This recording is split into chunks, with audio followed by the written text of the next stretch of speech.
만약 당신이 냄새만으로 30년 전의 비밀을 알 수 있다면 그 진실을 말하시겠습니까?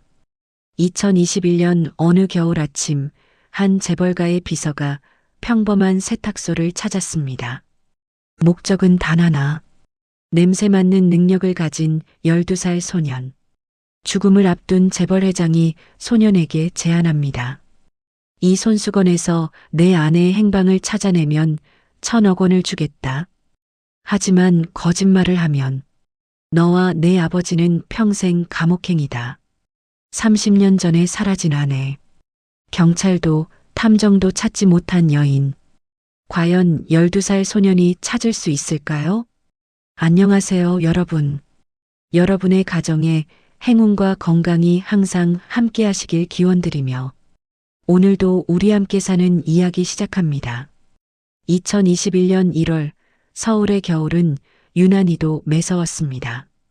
강남의 화려한 마천루들 사이로 칼바람이 휘몰아치던 그 시각, 도심 변두리 달동네 골목길에는 이른 아침부터 하얀 김이 피어오르고 있었습니다. 골목 끝자락 형제 세탁소라는 빛바랜 간판 아래 작은 가게 안에서는 12살 소년 지우가 아버지 기철 씨의 곁에서 묵묵히 옷을 개고 있었습니다. 아버지와 아들 단둘이서 꾸려가는 이 작은 세탁소는 20년째 이 자리를 지키고 있었습니다. 아내를 일찍 여의고 홀로 아들을 키워온 기철 씨에게 이곳은 삶의 터전이자 세상의 전부였습니다. 지우는 평범한 아이처럼 보였습니다. 작은 체구의 말수도 적었고 학교에서 특별히 눈에 띄는 학생도 아니었습니다. 하지만 이 소년에게는 남들이 알지 못하는 특별한 능력이 숨어 있었습니다. 그것은 바로 사람이나 물건에 밴 미세한 향기를 통해 그 이면에 숨겨진 기억과 감정을 읽어내는 신비로운 후각이었습니다. 처음 이 능력을 발견한 것은 지우가 6살 때였습니다. 동네 할머니가 잃어버린 강아지를 찾아달라며 세탁소에 들렀을 때 지우는 할머니의 옷자락에서 풍겨오는 게 털 냄새를 따라갔고 결국 골목 세 블록 떨어진 공터에서 강아지를 찾아냈습니다. 그때부터 동네 사람들 사이에서는 신통한 코를 가진 아이라는 소문이 퍼졌습니다. 옆집 할머니가 장독대 깊숙이 숨겨둔 쌈짓돈의 위치를 알아맞히기도 했고 과일 장수 아저씨의 사과 상자 속에서 썩은 것과 신선한 것을 단번에 구분해내기도 했습니다.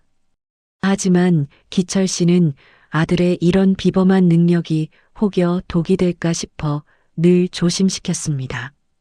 어느 날 저녁 아버지는 다림질을 하다 말고 지우의 손을 잡았습니다. 거칠지만 따뜻한 손이었습니다. 기철 씨는 아들의 눈을 바라보며 천천히 말했습니다. 지우야, 남의 비밀은 함부로 말하는 게 아니란다. 향기는 바람처럼 왔다가 바람처럼 사라지는 것이니까. 그 말의 의미를 지우는 정확히 이해하지 못했지만 아버지의 목소리에 담긴 걱정과 사랑만큼은 또렷하게 느낄 수 있었습니다. 세탁소를 찾는 손님들의 옷에서는 각양각색의 향기가 풍겨왔습니다. 건설 현장에서 일하시는 아저씨의 작업복에서는 시멘트 가루와 땀이 뒤섞인 고된 노동의 냄새가 났고 병원 간호사 언니의 유니폼에서는 소독약과 함께 환자들을 돌보며 흘린 눈물의 비린내가 배어 나왔습니다. PC방 알바생 형의 후드티에서는 라면, 국물과 담배 연기, 그리고 어딘가 쓸쓸한 외로움의 냄새가 섞여 있었습니다. 지우는 매일 아침 이렇게 수십 가지의 인생 이야기를 코끝으로 읽어내고 있었습니다. 아버지는 다리미로 옷의 주름을 펴고 지우는 향기로 사람들의 마음속 주름을 조용히 살펴보았습니다. 어떤 이에게는 위로가 필요했고 어떤 이에게는 축하가 필요했습니다. 하지만 지우는 그저 묵묵히 옷을 개며 그들의 향기를 기억 속에 차곡차곡 쌓아두었을 뿐입니다. 그렇게 평온한 일상이 흘러가던 어느 겨울 아침이었습니다. 시계는 오전 9시를 가리키고 있었습니다. 골목길에는 출근하는 사람들의 발소리가 분주했고 세탁소 안에서는 세탁기 돌아가는 소리가 규칙적으로 울리고 있었습니다. 그때였습니다. 좁은 골목길과는 도무지 어울리지 않는 육중한 검은색 세단 한 대가 천천히 다가와 세탁소 앞에 멈춰 섰습니다. 광택이 흐르는 차체에는 먼지 한 점 없었고 선팅된 유리창 너머로는 내부가 전혀 보이지 않았습니다. 지우는 옷을 개던 손을 멈추고 창밖을 바라보았습니다. 이 골목에는 늘 낡은 경차나 오토바이만 다녔기에 저런 고급 승용차는 본 적이 없었습니다.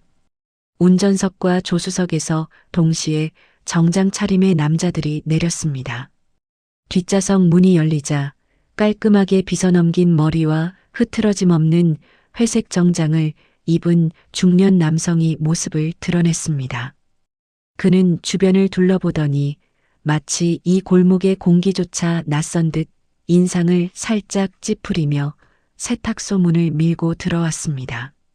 세탁소 안의 공기가 순식간에 달라졌습니다. 평소 이곳을 가득 채우던 세제 향과 따뜻한 증기 냄새 사이로 고급 향수의 냉랭한 향기가 파고들었습니다. 기철 씨는 다리미를 급히 내려놓으며 앞치마를 벗었습니다. 오랜 세월 이 골목에서 살아온 직감이 그에게 말하고 있었습니다. 이것은 평범한 손님이 아니라고. 남자는 명함을 꺼내 탁자 위에 조심스럽게 올려놓았습니다. 강성그룹 비서실 안상무라는 금박 글씨가 은은하게 빛났습니다. 강성그룹. 그 이름 석자만으로도 이 나라 경제의 한 축을 담당하는 거대 재벌이라는 것을 모르는 사람은 없었습니다. 안상무는 정중하게 허리를 숙이며 입을 열었습니다. 최 회장님께서 아이를 찾으십니다. 그의 목소리는 낮고 차분했지만 그 안에는 거절할 수 없는 무게가 실려 있었습니다. 소문으로 들었습니다. 물건에 밴 기억을 향기로 읽는 능력이 있다고요. 기철 씨의 얼굴이 굳어졌습니다. 그는 본능적으로 아들을 자신의 뒤로 감추려 했습니다. 하지만 안상무는 이미 지우를 향해 시선을 고정하고 있었습니다. 12살 소년의 맑은 눈동자와 중년 비서실장의 날카로운 눈빛이 공중에서 마주쳤습니다. 안상무는 품 안에서 흰 봉투 하나를 꺼내 탁자 위에 올려놓았습니다. 봉투는 육중한 소리를 내며 나무 탁자 위에 놓였습니다. 그 안에는 신권으로 묶인 5만 원권 지폐 1000장, 정확히 5천만 원이 들어 있었습니다. 단 하루 아이를 저희 회장님께 보내주십시오. 그것이 전부입니다. 안상무의 말은 간결했지만 그 안에 담긴 의미는 복잡했습니다. 기철 씨는 손을 떨었습니다. 평생 다리미질을 해서 모을 수 있는 돈보다 많은 금액이 단 하루의 일당으로 제시되었습니다. 그는 침을 꿀꺽 삼키며 봉투를 바라보았습니다. 저 돈이면 지우를 더 좋은 학교에 보낼 수 있고 겨울철 난방비 걱정도 하지 않을 수 있으며 오래된 세탁기도 새 것으로 바꿀 수 있었습니다. 하지만 동시에 불안감이 밀려왔습니다. 세상에 공짜는 없다는 것을 그는 알고 있었습니다. 특히 재벌이 내미는 돈이라면 더욱 그러했습니다. 안상무는 기철 씨의 망설임을 읽었는지 차분하게 말을 이었습니다. 회장님은 지금 시한부 인생을 살고 계십니다. 최장암 말기입니다. 그의 목소리에는 진심 어린 안타까움이 배어 있었습니다. 의사들은 길어야 한 달이라고 합니다. 회장님께서는 생의 마지막 순간에 평생의 한을 풀고 싶어 하십니다. 기철 씨는 여전히 대답하지 못했습니다. 그저 떨리는 손으로 앞치마 끈을 만지작거릴 뿐이었습니다. 안상무는 봉투 옆에 또 다른 서류 한 장을 꺼내 놓았습니다. 그것은 부동산 등기부등본이었습니다. 만약 오늘 일이 성공적으로 끝난다면 회장님께서는 이 건물을 통째로 매입해 지우 군의 이름으로 증여하시겠다는 약속도 하셨습니다. 안 상무의 손가락이 서류의 한 줄을 가리켰습니다. 그곳에는 시가 23억 원이라는 숫자가 적혀 있었습니다. 기철 씨는 현기증을 느꼈습니다. 5천만 원도 상상할 수 없는 돈이었는데 23억 원이라니. 그것은 세탁소를 200년 동안 운영해도 모을 수 없는 금액이었습니다. 그는 아들을 바라보았습니다. 지우는 여전히 조용히 서 있었습니다. 아버지, 괜찮아요. 지우가 처음으로 입을 열었습니다. 저 아저씨 몸에서 나쁜 냄새는 안 나요. 그냥 많이 피곤한 냄새만 나요. 소년의 말에 안상무는 순간 놀란 표정을 지었습니다. 지우의 말은 사실이었습니다.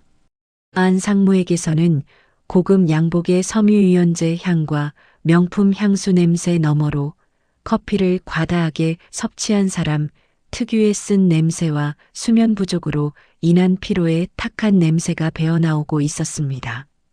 하지만 그것은 아기의 냄새가 아니었습니다.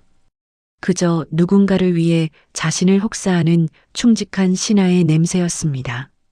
기철 씨는 긴 침묵 끝에 고개를 끄덕였습니다. 하지만 한 가지 조건이 있습니다. 그는 떨리는 목소리로 말했습니다. 제가 함께 가겠습니다. 제 아들 곁을 떠나지 않겠습니다. 안상무는 잠시 생각하더니 고개를 끄덕였습니다. 그것으로 충분합니다. 검은 세단은 달동네 골목길을 빠져나와 강남의 심장부로 향했습니다. 차창 밖으로 펼쳐지는 풍경은 점점 달라졌습니다. 낡은 다세대 주택들이 사라지고 유리와 철골로 이루어진 고층 빌딩들이 하늘을 찌를 듯 솟아올랐습니다. 지우는 창밖을 바라보며 이 도시에도 이렇게 다른 세계가 존재한다는 것을 새삼 깨달았습니다. 차는 강남의 중심가를 지나 한적한 주택가로 접어들었습니다. 높은 담장으로 둘러싸인 저택들이 하나둘 나타나기 시작했습니다. 그리고 마침내 차는 거대한 철문 앞에 멈춰 섰습니다. 문 위에는 청송제라는 현판이 걸려 있었습니다. 최 회장의 개인 저택이었습니다. 철문이 열리자 눈앞에 펼쳐진 광경에 기철 씨는 숨을 죽였습니다. 입구에서부터 본체까지 이어지는 길 양옆으로 수백 년은 좋게 되어 보이는 소나무들이 늘어서 있었습니다. 정원 곳곳에는 대리석 조각상들이 세워져 있었고 분수에서는 물줄기가 우아하게 솟아올랐습니다. 지우는 차에서 내리는 순간 인상을 찌푸릴 수밖에 없었습니다. 화려한 꽃들과 정원수들이 내뿜는 향기는 분명 아름다웠습니다. 하지만 그 향기들 이면에 무언가 설명할 수 없는 불협화음이 흐르고 있었습니다. 그것은 마치 겉으로는 화려하게 웃고 있지만 속으로는 썩어가는 과일 같은 위선의 냄새였습니다. 본체로 들어서자 더욱 압도적인 풍경이 펼쳐졌습니다. 천장은 10m는 좋게 되어 보였고 샹들리에에서 쏟아지는 빛은 대리석 바닥에 반사되어 공간 전체를 환하게 비추고 있었습니다. 벽면에는 유명 화가들의 그림이 걸려 있었고 복도 곳곳에는 골동품 화병과 도자기들이 진열되어 있었습니다. 하지만 지우의 코는 다른 것을 감지하고 있었습니다. 이 화려한 저택 곳곳에서 풍겨오는 것은 아름다움의 향기가 아니라 오래된 비밀들이 겹겹이 쌓여 만들어낸 침묵의 악취였습니다. 특히 복도 깊숙한 곳, 서쪽을 향한 어느 방향에서는 유난히 강한 불안의 냄새가 흘러나오고 있었습니다. 안상무는 그들을 2층으로 안내했습니다. 넓은 계단을 올라가는 동안 지우는 벽면에 걸린 가족 사진들을 보았습니다. 젊은 시절의 최 회장과 아름다운 여인, 그리고 어린 소년이 함께 찍은 사진들이었습니다. 하지만 어느 순간부터 사진 속에서 여인의 모습은 사라지고 최 회장과 성인이 된 아들만이 등장했습니다. 2층 복도 끝 가장 넓은 방 앞에 도착했습니다. 문 앞에는 두 명의 경호원이 서 있었고 그들은 안상무를 보자 공손하게 고개를 숙였습니다. 안상무는 문을 노크했습니다. 안에서 낮고 힘없는 목소리가 들려왔습니다. 들어오게. 문이 열리자 지우의 눈앞에 펼쳐진 것은 병실과 같은 공간이었습니다. 각종 의료 장비들이 방 한쪽을 가득 채우고 있었고 산소호흡기의 규칙적인 소리가 방 안을 지배하고 있었습니다. 침대 위에는 한때 이 나라 경제를 좌지우지했다던 거인 최 회장이 누워 있었습니다. 78세의 노인은 병마와의 싸움으로 피골이 상접해 있었습니다. 한때 카리스마 넘쳤을 눈빛은 이제 흐릿했고 강인했을 손은 떨리고 있었습니다. 하지만 그 노인의 눈에는 아직 꺼지지 않은 불꽃이 남아 있었습니다. 그것은 무언가를 간절히 원하는 자의 눈빛이었습니다. 침대 곁에는 여러 사람이 서 있었습니다. 하버드 의대를 졸업했다는 주치의들, 스탠포드 출신의 변호사들, 그리고 이름만 대면 알만한 사설 탐정들까지. 그들은 허름한 점퍼 차림의 지우를 보며 노골적으로 의아한 표정을 지었습니다. 회장님 모셔왔습니다. 안상무의 말에 최 회장은 천천히 고개를 돌려 지우를 바라보았습니다. 그리고 아주 오랜 시간 동안 노인과 소년은 말없이 서로를 바라보았습니다. 최 회장의 눈에서는 간절함이 흘러나왔고 지우의 눈에서는 맑은 호기심이 빛났습니다. 최 회장은 떨리는 손으로 침대 옆 금고를 가리켰습니다. 안상무가 금고를 열자 그 안에는 빛바랜 실크 손수건 한 장이 정성스럽게 보관되어 있었습니다. 30년이라는 세월이 흘렀음에도 손수건은 여전히 부드러운 광택을 유지하고 있었습니다. 최 회장이 입을 열었습니다. 목소리는 갈라져 있었지만 그 안에는 평생을 응축해온 한이 서려 있었습니다. 꼬마야, 내 말 잘 듣거라. 30년 전 내 아내 연희는 이 손수건 한 장을 남기고 연기처럼 사라졌다. 경찰은 자진 가출이라 했고 탐정들은 누군가에게 납치되어 바다에 빠졌다고들 했지. 하지만 나는 믿지 않는다. 노인은 잠시 숨을 고르며 지우를 똑바로 바라보았습니다. 이 손수건에 밴 아내의 마지막 진심을 내가 맡을 수 있겠느냐? 만약 내가 이 손수건에서 아내의 행방을 알려줄 단서를 찾아낸다면 나는 내 개인 지분 10%를 너에게 양도하겠다. 현재 시가로 1,000억 원에 달하는 금액이지. 방 안의 공기가 얼어붙었습니다. 침대 곁에 서 있던 보좌관들은 수군거렸습니다. 1,000억 원이라는 상상할 수 없는 금액이 12살 아이에게 제시된 것입니다. 기철 씨는 아들의 어깨를 꼭 붙잡았습니다. 하지만 최 회장의 다음 말은 더욱 차갑게 식어갔습니다. 하지만 만약 내가 나를 속이고 거짓을 고한다면 너와 내 아버지는 사기죄로 평생 감옥에서 썩게 될 것이다. 이 내기를 받아들이겠느냐? 이때 침대 반대편에 서 있던 중년 남성이 비웃음을 터뜨렸습니다. 최태수 부회장이었습니다. 48세의 그는 냉철한 사업가로 아버지가 쓰러진 후 그룹의 실권을 쥐고 있는 인물이었습니다.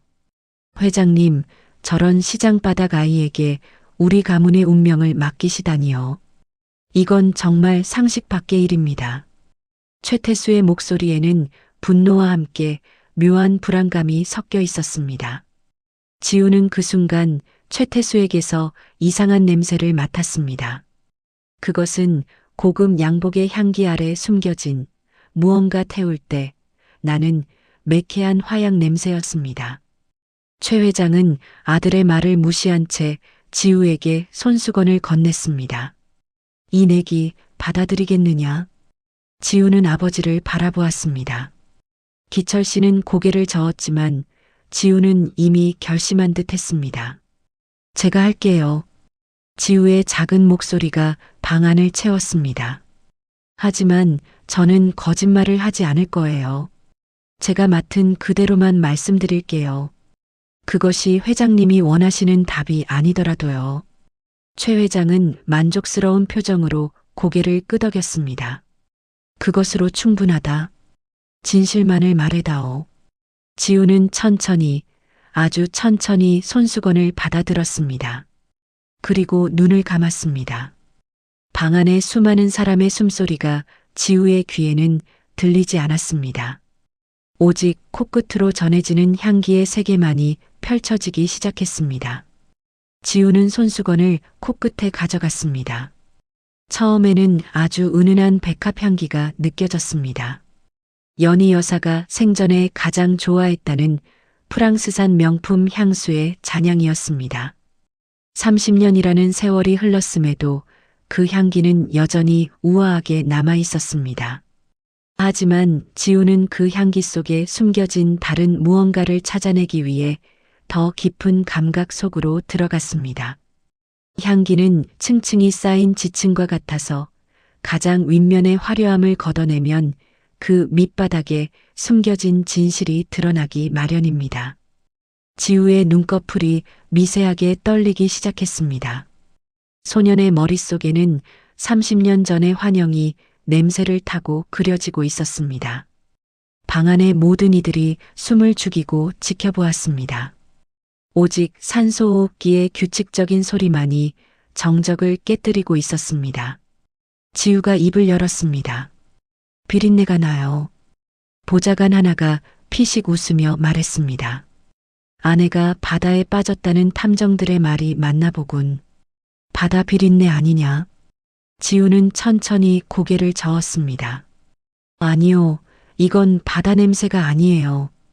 이건 축축한 시멘트 벽에 핀 곰팡이 비린내예요. 그리고 아주 오래된 쇠사슬이 녹슬어갈 때 나는 쇠 냄새도 섞여 있어요. 방 안의 공기가 변했습니다. 보좌관들의 비웃음이 사라지고 긴장감이 감돌기 시작했습니다. 지우는 눈을 감은 채 계속해서 말을 이었습니다. 누군가 아주 좁고 컴컴한 곳에서 매일같이 울고 있었어요. 이 손수건은 멀리서 온 게 아니에요. 최 회장이 몸을 일으키려 했습니다. 안 상무가 급히 달려가 노인을 부축했습니다. 계속 말해보거라. 최 회장의 목소리는 떨리고 있었습니다. 지우는 손수건을 더욱 깊이 들이마셨습니다. 바로 이 집 지하, 햇빛 한 줌 들지 않는 어두운 구석에서 아주 오랫동안 머물렀던 냄새예요. 그리고 이상한 건 이 냄새가 아직도 어딘가에서 흘러나오고 있다는 거예요. 그 순간 최태수 부회장의 손에 들려있던 찻잔이 바닥으로 떨어지며 요란한 소리를 내며 깨졌습니다. 조롱하던 사람들의 안색이 단숨에 굳어버렸고 최 회장은 산소호흡기를 벗어내려는 듯 거칠게 숨을 몰아쉬었습니다. 지우는 눈을 떴습니다. 그리고 최태수를 바라보았습니다. 아저씨가 다가오니까 그 냄새가 더 심해져요. 아저씨의 소매 끝에서도 그 눅눅한 지하 창고의 곰팡이 냄새와 무언가 타버린 화약 냄새가 나고 있어요. 최태수는 황급히 뒤로 물러섰습니다. 이건 말도 안 되는 소리입니다. 회장님, 이 아이는 사기꾼입니다. 돈에 눈이 멀어서 아무 말이나 지어내고 있는 겁니다. 하지만 그의 목소리는 떨리고 있었고 이마에는 식은땀이 맺혀 있었습니다. 지우는 최태수를 똑바로 바라보며 마지막 말을 했습니다. 아저씨는 알고 계시죠? 이 손수건의 주인이 어디 있는지, 왜 30년 동안 아무도 찾지 못했는지, 왜냐하면 모두가 멀리서만 찾았으니까요. 정작 답은 바로 이 집 안에 있었는데, 최 회장이 벌떡 일어나려 했습니다. 경호원들이 달려들어 노인을 부축했습니다. 최 회장의 눈에서는 눈물이 흘러내렸습니다. 30년 동안 그토록 찾아 헤맸던 아내가 어쩌면 등잔 밑 어둠 속에 있었을지도 모른다는 사실이 그를 무너뜨리고 있었습니다. 안 상무, 당장 이 집 지하를 모두 수색하라. 최 회장의 목소리는 천둥처럼 울렸습니다. 모든 문을 열고 모든 벽을 두드려보고 30년 동안 잠겨있던 모든 공간을 확인하라. 최태수는 창백한 얼굴로 문 쪽으로 물러섰습니다.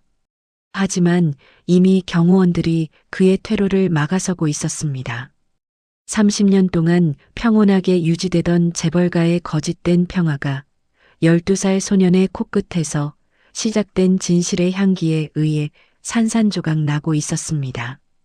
최 회장의 명령이 떨어지자 저택 전체가 발칵 뒤집혔습니다. 안상무는 즉시 경호팀을 소집했고 저택의 모든 지하 공간을 수색하라는 지시가 내려졌습니다. 보좌관들은 서둘러 저택의 설계 도면을 가져왔고 30년 전 건축 당시의 기록들을 뒤지기 시작했습니다. 하지만 지우는 설계 도면이 필요하지 않았습니다. 소녀는 이미 그 냄새가 어디에서 가장 강하게 흘러나오는지 알고 있었습니다. 지우는 최 회장의 침실을 나와 복도를 따라 천천히 걸었습니다. 아버지 기철 씨가 걱정스러운 표정으로 아들의 뒤를 따랐습니다. 복도를 지나 계단을 내려가는 동안 지우의 코끝은 점점 더 강렬해지는 냄새를 감지했습니다. 그것은 손수건에서 맡았던 그 곰팡이 냄새와 쇠냄새, 그리고 오랜 세월 동안 누군가의 슬픔이 응축되어 만들어진 눈물의 비린내였습니다. 지우는 본체를 벗어나 정원으로 향했습니다. 겨울 정원은 고요했습니다. 분수는 멈춰 있었고 나무들은 앙상한 가지만을 하늘로 뻗고 있었습니다. 지우는 정원 서쪽 끝 울창한 나무들의 가려진 방향을 바라보았습니다. 저기에요. 지우가 손가락으로 가리킨 곳에는 낡은 건물 하나가 숨어 있었습니다. 서쪽 별관이었습니다. 안상무가 설계 도면을 펼쳐보며 말했습니다. 저곳은 30년 전 연희 여사님께서 화실로 사용하시던 곳입니다. 여사님이 실종되신 후 회장님께서 폐쇄하라고 명하셨습니다. 왜 폐쇄했습니까? 기철 씨가 물었습니다. 안상무는 잠시 머뭇거리다 대답했습니다. 건물이 노후화되어 붕괴 위험이 있다고 했습니다. 그래서 아무도 접근하지 못하게 했습니다. 하지만 지우는 그것이 거짓말임을 알았습니다. 건물에서 풍겨오는 냄새는 노후화의 냄새가 아니라 의도적으로 감춰진 비밀의 냄새였습니다. 누군가 이 건물에 사람들이 접근하지 못하도록 막아왔던 것입니다. 별관으로 가는 길목에는 자풀이 무성했습니다. 오랫동안 사람의 발길이 닿지 않은 흔적이 역력했습니다. 하지만 지우가 자세히 살펴보니 풀 사이로 희미하게 발자국 흔적이 남아 있었습니다. 최근의 것이었습니다. 누군가 몰래 이곳을 드나들고 있었던 것입니다. 바로 그때 지우 일행 앞을 한 사람이 가로막았습니다. 최 회장의 주치의 박 박사였습니다. 그는 주름 하나 없이 단정한 의사 가운을 입고 인자한 미소를 짓고 있었습니다. 얘야, 이런 곳까지 나오다니 참 부지런하구나. 하지만 말이다. 위험한 곳이니 들어가지 않는 게 좋겠어. 지우는 박 박사를 바라보았습니다. 그리고 그의 몸에서 풍겨오는 냄새를 맡았습니다. 소독약의 깨끗한 향기 뒤에 무언가 태울 때 나는 매캐하고 씁쓸한 약초 탄내가 숨어 있었습니다. 그리고 그 냄새 속에는 손수건에서 맡았던 것과 똑같은 지하 창고의 곰팡이 냄새가 섞여 있었습니다. 박 박사님도 알고 계시는군요. 지우가 조용히 말했습니다. 이 별관 안에 뭐가 있는지. 박 박사의 미소가 굳어졌습니다. 그는 주머니에서 두툼한 봉투를 꺼냈습니다. 얘야, 이 안에 5천만 원이 더 있단다. 이걸 가지고 아버지와 함께 집으로 돌아가는 게 어떻겠니? 기철 씨는 아들을 자신의 뒤로 감췄습니다. 하지만 지우는 아버지의 손을 꼭 잡으며 고개를 저었습니다. 안 돼요, 아버지. 여기 안에 회장님이 찾으시는 분이 계세요. 아니, 계셨어요. 박 박사의 얼굴이 일그러졌습니다. 그는 더 이상 인자한 의사가 아니었습니다. 그의 눈빛은 차갑게 식어갔고 목소리는 낮게 깔렸습니다. 꼬마야, 세상에는 모르는 게 약인 일들이 있단다. 내가 지금 열려고 하는 건 판도라의 상자야. 하지만 지우는 물러서지 않았습니다. 안 상무가 앞으로 나섰습니다. 박 박사님, 회장님의 명령입니다. 비켜주십시오. 박 박사는 잠시 망설이다가 천천히 옆으로 비켰습니다. 하지만 그의 눈빛은 지우를 향한 위협으로 가득했습니다. 별관의 문 앞에 도착했습니다. 육중한 자물쇠가 문을 굳게 잠그고 있었습니다. 자물쇠에는 녹이 슬어 있었지만 이상하게도 열쇠 구멍 주변만은 깨끗했습니다. 최근까지도 누군가 이 자물쇠를 열고 닫았다는 증거였습니다. 지우는 문틈에 코를 가져갔습니다. 그리고 숨을 깊이 들이마셨습니다. 문틈 사이로 흘러나오는 공기는 차갑고 무거웠습니다. 지우의 미간이 찌푸려졌습니다. 그곳에서 풍겨나오는 것은 단순한 흙먼지나 나무 썩는 냄새가 아니었습니다. 30년이라는 기나긴 세월로도 결코 지울 수 없었던 강렬한 철분 냄새, 즉 피가 흘러 바닥에 굳고 먼지와 섞였을 때 나는 그 특유의 비릿하고 무거운 냄새가 끊임없이 새어나오고 있었습니다. 누군가 이곳에서 다쳤어요. 지우가 말했습니다. 아주 오래전에 여기서 피를 많이 흘렸어요. 안 상무의 얼굴이 굳어졌습니다. 그는 즉시 무전기를 꺼내 본체의 경호팀에 연락했습니다. 절단기를 가져오라는 명령이었습니다. 바로 그때였습니다.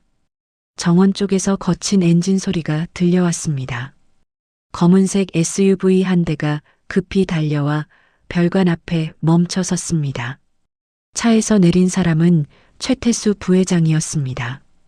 그는 시커먼 정장의 경호원 여러 명을 대동하고 있었습니다. 당장 멈춰. 최태수가 소리쳤습니다. 그의 얼굴은 어제보다 더욱 험악하게 일그러져 있었습니다. 이곳은 위험한 건물이야. 무너질 수도 있다고. 그의 목소리는 떨리고 있었고 몸에서는 분노와 불안이 뒤섞인 매캐한 냄새가 진동했습니다. 지우는 최태수를 똑바로 바라보았습니다.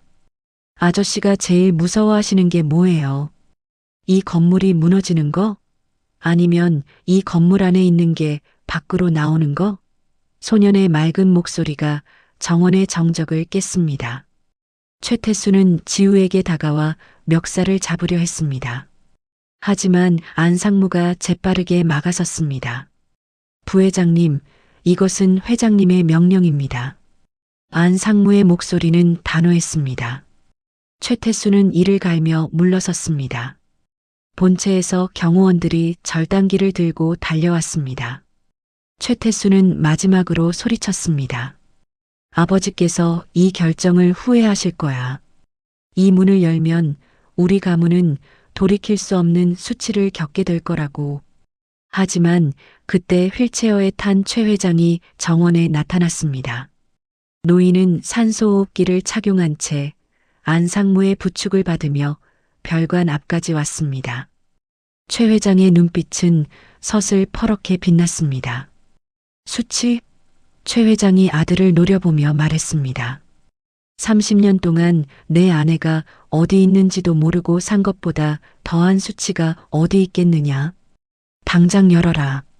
절단기의 날카로운 소리가 정원에 울려 퍼졌습니다.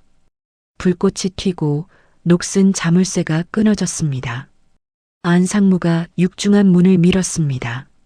문은 삐걱거리는 소리를 내며 천천히 열렸습니다.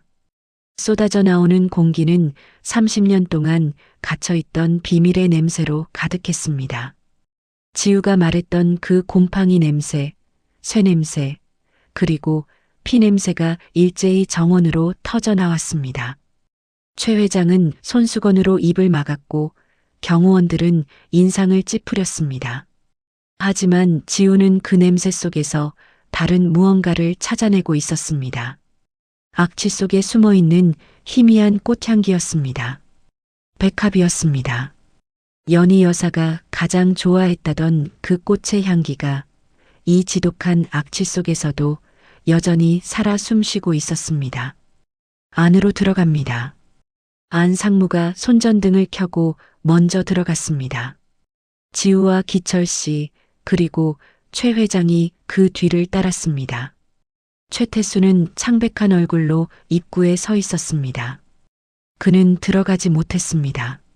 아니, 들어갈 수 없었습니다. 별관 내부는 어둠에 잠겨 있었습니다. 손전등 불빛이 공간을 훑자 30년 전 그대로 멈춰 있는 화실의 모습이 드러났습니다. 이젤 위에는 완성되지 못한 그림이 걸려 있었고 팔레트 위의 물감은 딱딱하게 굳어 있었습니다. 지우는 방안을 천천히 둘러보았습니다. 캔버스, 붓, 물감 냄새 사이로 다른 냄새가 섞여 있었습니다. 그것은 누군가의 공포와 절망이 만들어낸 식은땀의 냄새였습니다. 회장님, 지우가 방 한쪽 구석을 가리켰습니다. 저기요. 손전등 불빛이 그곳을 비췄습니다. 하얀 천으로 덮인 커다란 무언가가 있었습니다. 안 상무가 조심스럽게 천을 걷어냈습니다. 그 아래 드러난 것은 대형 가족 초상화였습니다. 젊은 시절의 최 회장과 아름다운 연희 여사, 그리고 어린 태수가 함께 그려진 그림이었습니다. 하지만 그림은 참혹하게 훼손되어 있었습니다. 최 회장의 얼굴 부분에는 날카로운 무언가로 난도질당한 흔적이 있었고 캔버스 위로 마른 핏자국이 얼룩져 있었습니다. 최 회장은 그림 앞에서 말을 잃었습니다. 최 회장은 훼손된 초상화를 바라보며 온몸을 떨었습니다. 30년 전 아내가 마지막으로 그리던 그림이었습니다. 행복했던 가족의 초상. 하지만 그 행복은 누군가의 광기에 의해 갈기갈기 찢겨 있었습니다. 지우는 초상화에 코를 가까이 댔습니다. 그림에서는 여러 겹의 냄새가 흘러나왔습니다. 오래된 유체 물감 냄새, 캔버스 천의 먼지 냄새, 그리고 그 모든 것을 뚫고 나오는 강렬한 감정의 냄새. 그것은 분노였습니다. 누군가 이 그림을 향해 극도의 분노를 표출했던 것입니다. 회장님, 이 그림 뒤에서 다른 냄새가 나요. 지우가 말했습니다. 유황 냄새와 기름 냄새, 그리고 누군가의 눈물 냄새가 섞여 있어요. 안 상무가 즉시 초상화를 들어 올렸습니다. 그림 뒤 벽면에는 정교하게 감춰진 금고의 문이 드러났습니다. 최 회장의 눈이 커졌습니다. 나도 몰랐던 금고다. 그의 목소리는 떨렸습니다.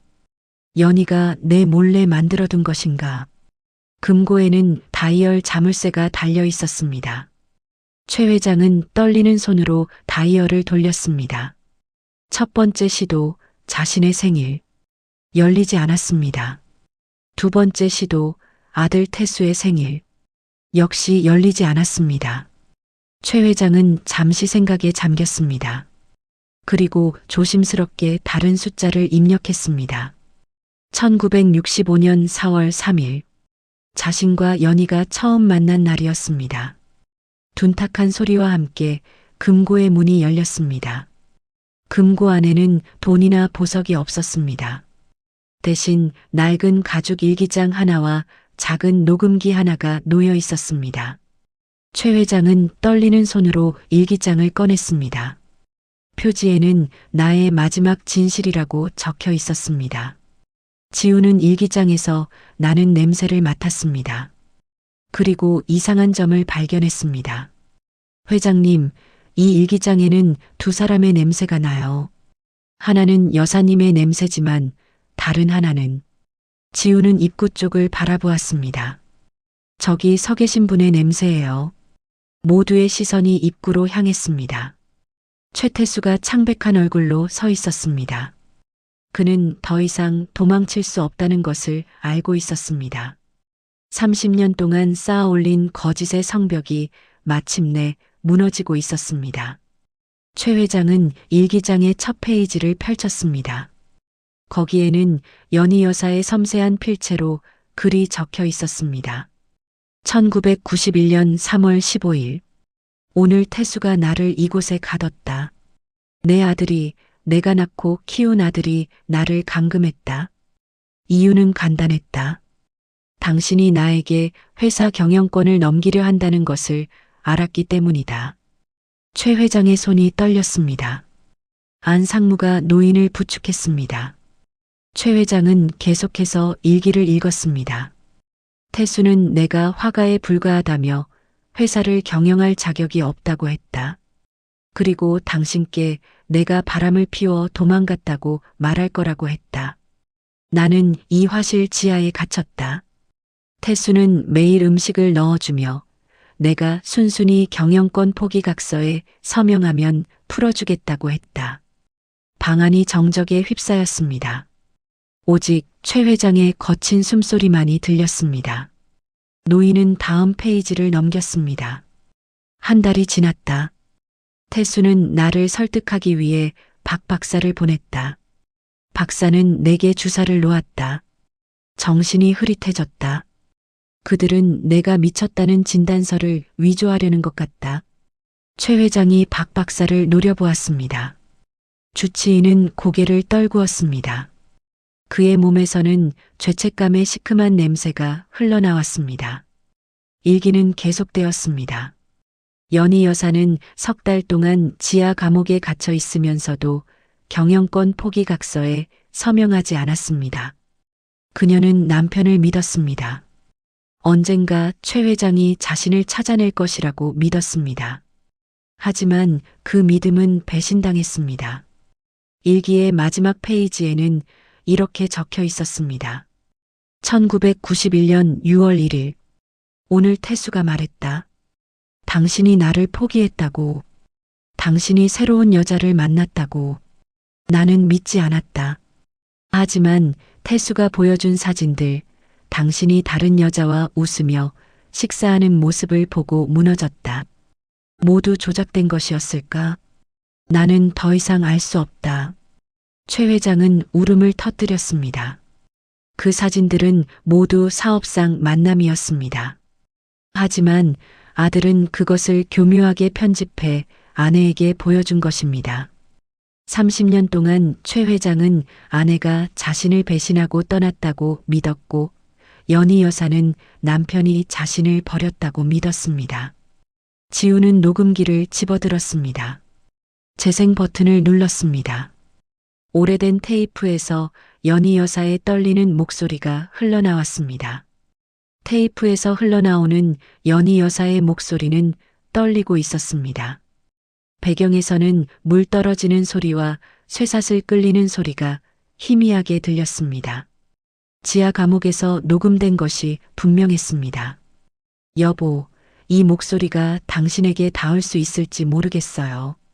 태수가 저를 이곳에 가둔 지 석 달이 지났습니다. 저는 매일 당신을 기다렸어요. 당신이 저를 찾아올 거라고 믿었어요. 최 회장은 두 손으로 얼굴을 감쌌습니다. 30년 전 아내가 자신을 부르던 그 목소리가 지금 이 순간 들려오고 있었습니다. 너무 늦게 도착한 목소리였습니다. 하지만 태수가 보여준 사진들을 보고 깨달았어요.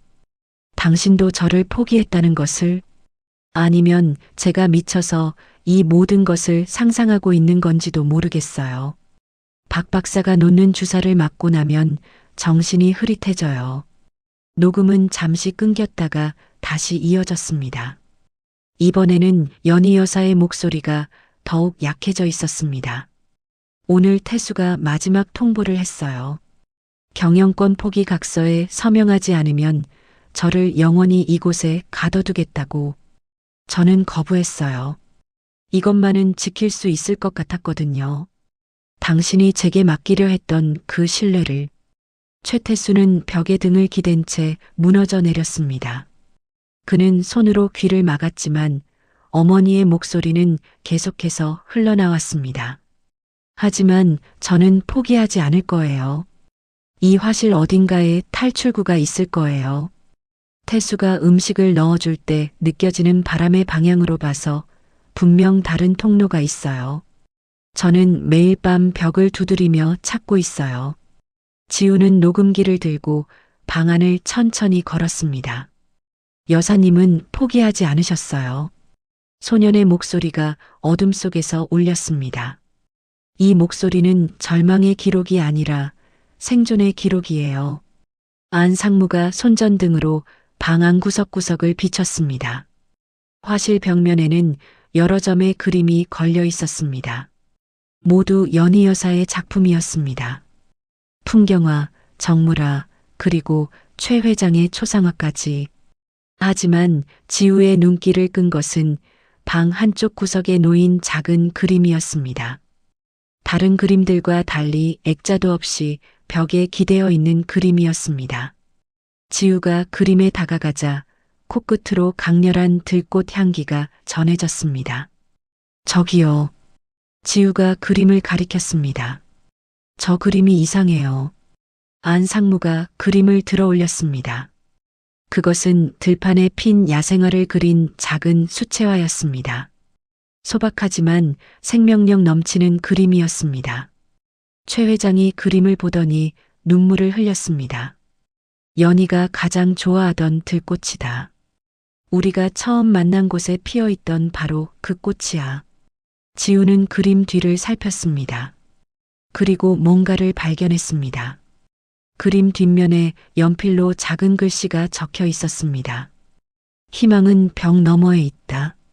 서쪽 벽을 따라가라. 서쪽 벽이요? 안상무가 나침반을 꺼내 방향을 확인했습니다. 그리고 화실의 서쪽 벽을 향했습니다. 그곳에는 커다란 책장이 벽면을 가득 채우고 있었습니다. 지우는 책장에 코를 가까이 댔습니다. 책장 뒤에서 바람이 불어오고 있어요. 아주 미세하지만 분명히 공기가 흐르고 있어요. 소년의 말에 경호원들이 책장을 옮기기 시작했습니다. 책장이 치워지자 벽면이 드러났습니다. 하지만 그것은 시멘트 벽이 아니었습니다. 나무 판자로 만들어진 가벽이었습니다. 누군가 원래의 벽 앞에 임시로 설치한 것이었습니다. 안상무가 판자를 두드렸습니다. 둥둥하는 공허한 소리가 났습니다. 뒤가 비어 있다는 증거였습니다. 부수십시오. 최 회장의 명령이 떨어졌습니다. 경호원들이 판자를 부수기 시작했습니다. 나무가 쪼개지는 소리와 함께 먼지가 피어올랐습니다. 그리고 판자 너머에서 차가운 바람이 불어왔습니다. 판자가 완전히 제거되자 그 뒤에는 좁은 통로가 나타났습니다. 통로는 어둠 속으로 이어져 있었습니다. 벽면에는 손톱으로 긁은 듯한 흔적들이 남아 있었습니다. 연희 여사가 탈출을 위해 만든 통로였습니다. 지우는 통로에서 흘러나오는 냄새를 맡았습니다. 그리고 놀라운 사실을 발견했습니다. 이 냄새는 오래된 게 아니에요. 최근까지도 누군가 이 통로를 지나다녔어요. 안상무가 손전등을 들고 통로 안을 비췄습니다. 좁은 통로는 아래로 경사져 있었습니다. 벽면은 축축했고 곰팡이가 군데군데 피어 있었습니다. 지우가 손수건에서 맡았던 바로 그 곰팡이 냄새였습니다. 최 회장이 휠체어에서 일어서려 했습니다. 안상무가 급히 말렸습니다. 회장님, 위험합니다. 제가 먼저 내려가 보겠습니다. 하지만 최 회장은 고개를 저었습니다. 아니다. 30년을 기다렸다. 이제 직접 확인하겠다. 경호원 2명이 최 회장을 부축했습니다. 지우와 기철 씨, 안상무가 그 뒤를 따랐습니다. 최태수는 여전히 화실 입구에 주저앉아 있었습니다. 그는 더 이상 따라올 힘도 없었습니다. 통로는 생각보다 길었습니다. 비좁은 공간을 한 발씩 내디딜 때마다 벽에서 먼지가 떨어졌습니다. 지우는 벽면의 손톱 자국들을 보았습니다. 얼마나 절박했으면 손톱이 부서지도록 벽을 긁었을까. 연희 여사의 처절한 몸부림이 고스란히 남아 있었습니다. 10분쯤 걸었을까? 앞쪽에서 차가운 쇠 냄새가 강하게 풍겨왔습니다. 손전등 불빛이 육중한 철문을 비췄습니다. 문에는 두꺼운 사슬이 감겨 있었고 자물쇠는 녹슬어 있었습니다. 하지만 지우가 발견한 것은 놀라운 사실이었습니다. 이 자물쇠 안쪽에서 잠긴 거예요. 소년의 말에 모두가 숨을 죽였습니다. 밖에서 가둔 게 아니라 안에서 스스로 잠근 자물쇠였습니다. 안 상무가 절단기로 사슬을 끊었습니다. 쇠가 끊어지는 날카로운 소리가 통로에 울렸습니다. 그리고 철문이 천천히 열렸습니다. 삐걱거리는 소리와 함께 30년 동안 닫혀있던 공간이 모습을 드러냈습니다. 그곳은 작은 지하실이었습니다. 천장은 낮았고 공간은 비좁았습니다. 하지만 이곳은 감옥이 아니었습니다. 침대 하나, 책상 하나, 그리고 벽면을 가득 채운 그림들. 연희 여사가 탈출 후 스스로 만든 은신처였습니다. 최 회장은 방 안으로 들어서며 눈물을 흘렸습니다. 책상 위에는 편지들이 가지런히 놓여 있었습니다. 모두 남편에게 쓴 편지였지만 한 통도 보내지지 못한 편지들이었습니다. 지우는 방 안의 냄새를 맡았습니다. 오래된 종이 냄새, 잉크 냄새, 그리고 눈물 냄새. 하지만 그 사이로 다른 냄새도 섞여 있었습니다. 생활의 냄새였습니다. 누군가 최근까지도 이곳에서 살았던 흔적이었습니다. 회장님, 지우가 침대 곁 작은 탁자를 가리켰습니다. 저기 물컵이 있어요. 물이 마르지 않았어요. 며칠 전까지 누군가 이곳에 있었다는 뜻이에요. 안 상무가 급히 물컵을 확인했습니다. 지우의 말이 맞았습니다. 컵 안에는 아직 물기가 남아 있었고 컵 주변에는 약봉지들이 놓여 있었습니다. 박 박사가 처방한 약들이었습니다. 그렇다면 연희 여사는 죽지 않았다는 뜻이었습니다. 최 회장의 손이 떨렸습니다. 연희가 살아있단 말인가? 노인의 목소리는 희망과 두려움이 뒤섞여 있었습니다. 지우는 방 구석을 살폈습니다. 그리고 벽면에 걸린 그림 하나를 발견했습니다. 다른 그림들과 달리 최근에 그린 듯한 선명한 그림이었습니다. 그림 속에는 만개한 백합 정원이 그려져 있었습니다. 이 그림이요. 지우가 그림을 가리켰습니다. 이 그림에서 아주 강한 꽃 냄새가 나요. 그냥 그림 속 꽃이 아니라 진짜 꽃 냄새예요. 그림을 그린 사람이 실제로 꽃밭에 있었다는 뜻이에요. 안 상무가 그림 뒷면을 확인했습니다. 거기에는 작은 글씨로 날짜가 적혀 있었습니다. 2020년 12월. 불과 한 달 전이었습니다. 최 회장은 그림을 두 손으로 받쳐들었습니다. 연희의 그림체다. 틀림없어. 노인의 목소리는 확신에 차 있었습니다. 지우는 방안을 다시 한번 살폈습니다. 그리고 이상한 점을 발견했습니다. 회장님, 여기서 나가는 다른 출구가 있어요. 소년이 벽 한쪽을 가리켰습니다. 여기서 바람이 불어와요. 그것도 아주 신선한 바람이요. 경호원들이 벽을 두드렸습니다. 역시 공허한 소리가 났습니다. 또 다른 비밀 통로였습니다. 이번에는 위쪽으로 이어지는 계단이 나타났습니다. 계단을 따라 올라가자 희미한 빛이 보이기 시작했습니다. 자연광이었습니다.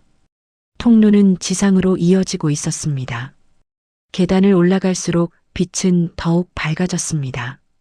축축했던 공기도 점차 건조해지고 차가운 지하의 냄새 대신 흙과 식물의 냄새가 코끝을 스쳤습니다. 지우는 이 냄새를 알고 있었습니다. 생명의 냄새였습니다. 계단 끝에는 나무로 만들어진 덮개가 있었습니다.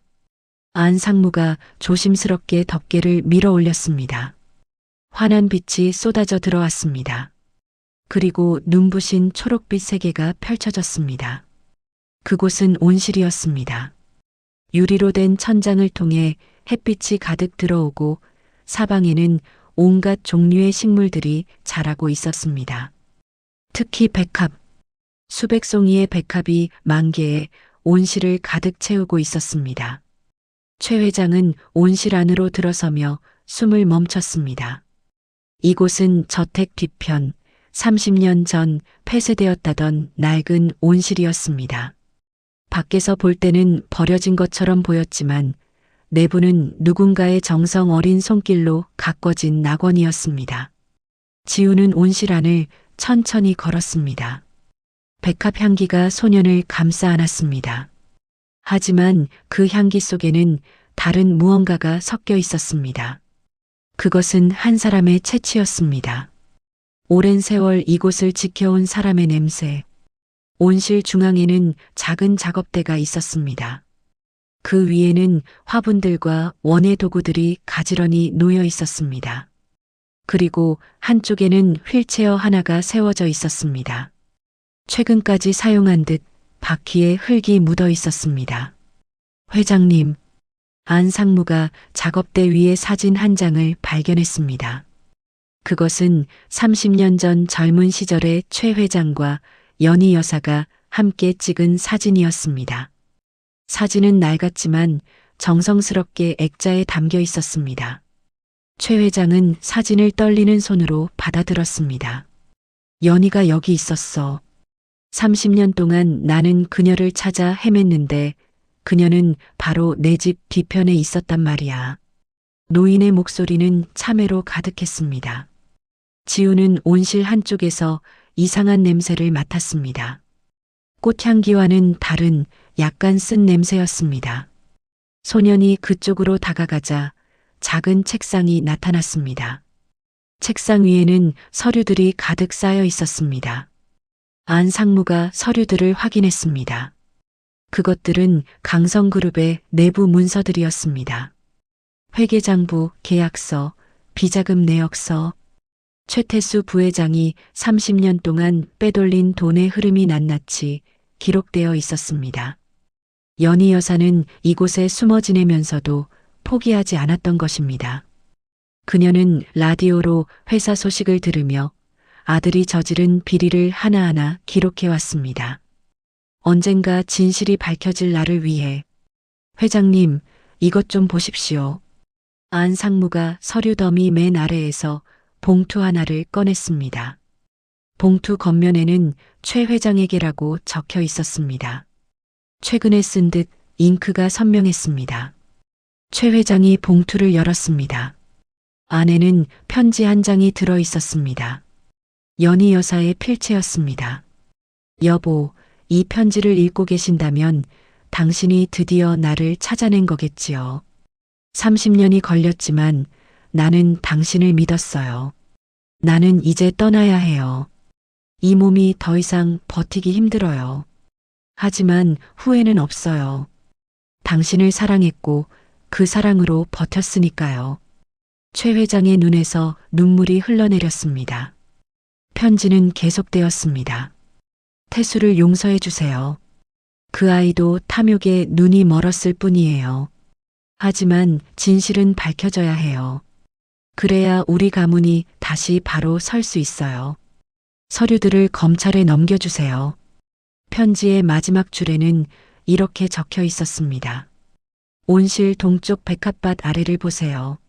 안 상무가 급히 온실 동쪽으로 달려갔습니다. 안 상무는 온실 동쪽으로 달려갔습니다. 그곳에는 다른 곳보다 더욱 빽빽하게 백합이 심어져 있었습니다.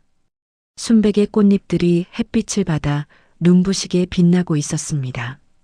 지우도 그곳으로 다가갔습니다. 백합 향기가 유난히 강했습니다.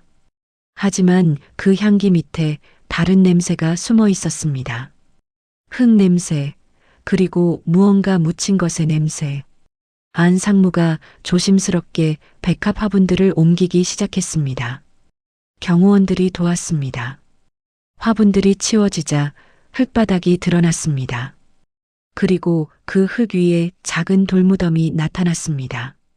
최 회장은 휠체어를 타고 그곳으로 다가갔습니다. 돌무덤 앞에는 작은 나무 팻말이 세워져 있었습니다. 팻말에는 이렇게 적혀 있었습니다. 사랑하는 나의 어머니, 여기 잠들다. 1942-2024, 2019년, 불과 2년 전이었습니다. 연희 여사는 30년을 버텨왔지만 결국 2년 전 세상을 떠났던 것입니다. 최 회장이 그녀를 찾아내기 겨우 2년 전에 최 회장은 무덤 앞에 무릎을 꿇었습니다. 산소호흡기 줄이 땅에 끌렸지만 그는 신경 쓰지 않았습니다. 노인은 돌무덤을 두 손으로 쓰다듬으며 흐느꼈습니다. 연희야, 미안하다. 내가 너무 늦었구나. 지우는 무덤 옆에서 또 다른 무언가를 발견했습니다. 작은 금속 상자였습니다. 상자는 방수 처리가 되어 있었고 자물쇠 없이 열 수 있게 되어 있었습니다. 안 상무가 상자를 열었습니다. 안에는 USB 하나와 편지 한 장이 들어 있었습니다. 편지는 최 회장 앞으로 쓰인 또 다른 편지였습니다. 여보, 내가 이 편지를 남기는 건 당신이 진실을 알아야 하기 때문이에요. USB에는 지난 30년간의 모든 기록이 담겨 있어요.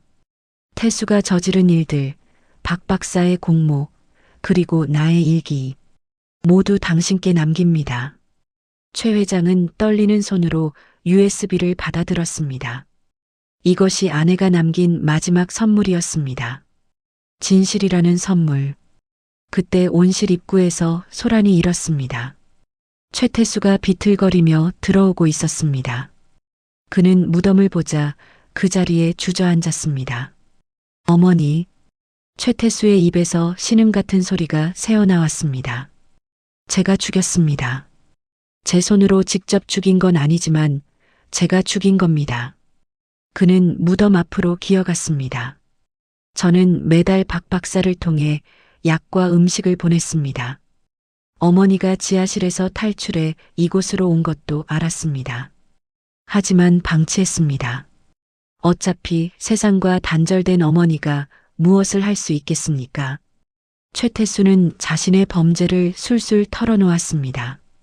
30년 동안 어머니를 감금했고 아버지에게는 어머니가 바람을 피워 도망갔다고 거짓말했습니다. 회사 자금을 빼돌렸고 그 돈으로 자신의 지위를 공고히 했습니다. 하지만 어머니는 모든 것을 기록하고 있었습니다. 최태수가 방심한 사이 연희 여사는 온실에서 라디오를 들으며 회사의 모든 움직임을 파악했습니다. 정원사로 위장한 사람에게서 신문을 받았고 인터넷 기사를 출력해달라고 부탁했습니다. 그렇게 모은 증거들을 USB에 담았던 것입니다.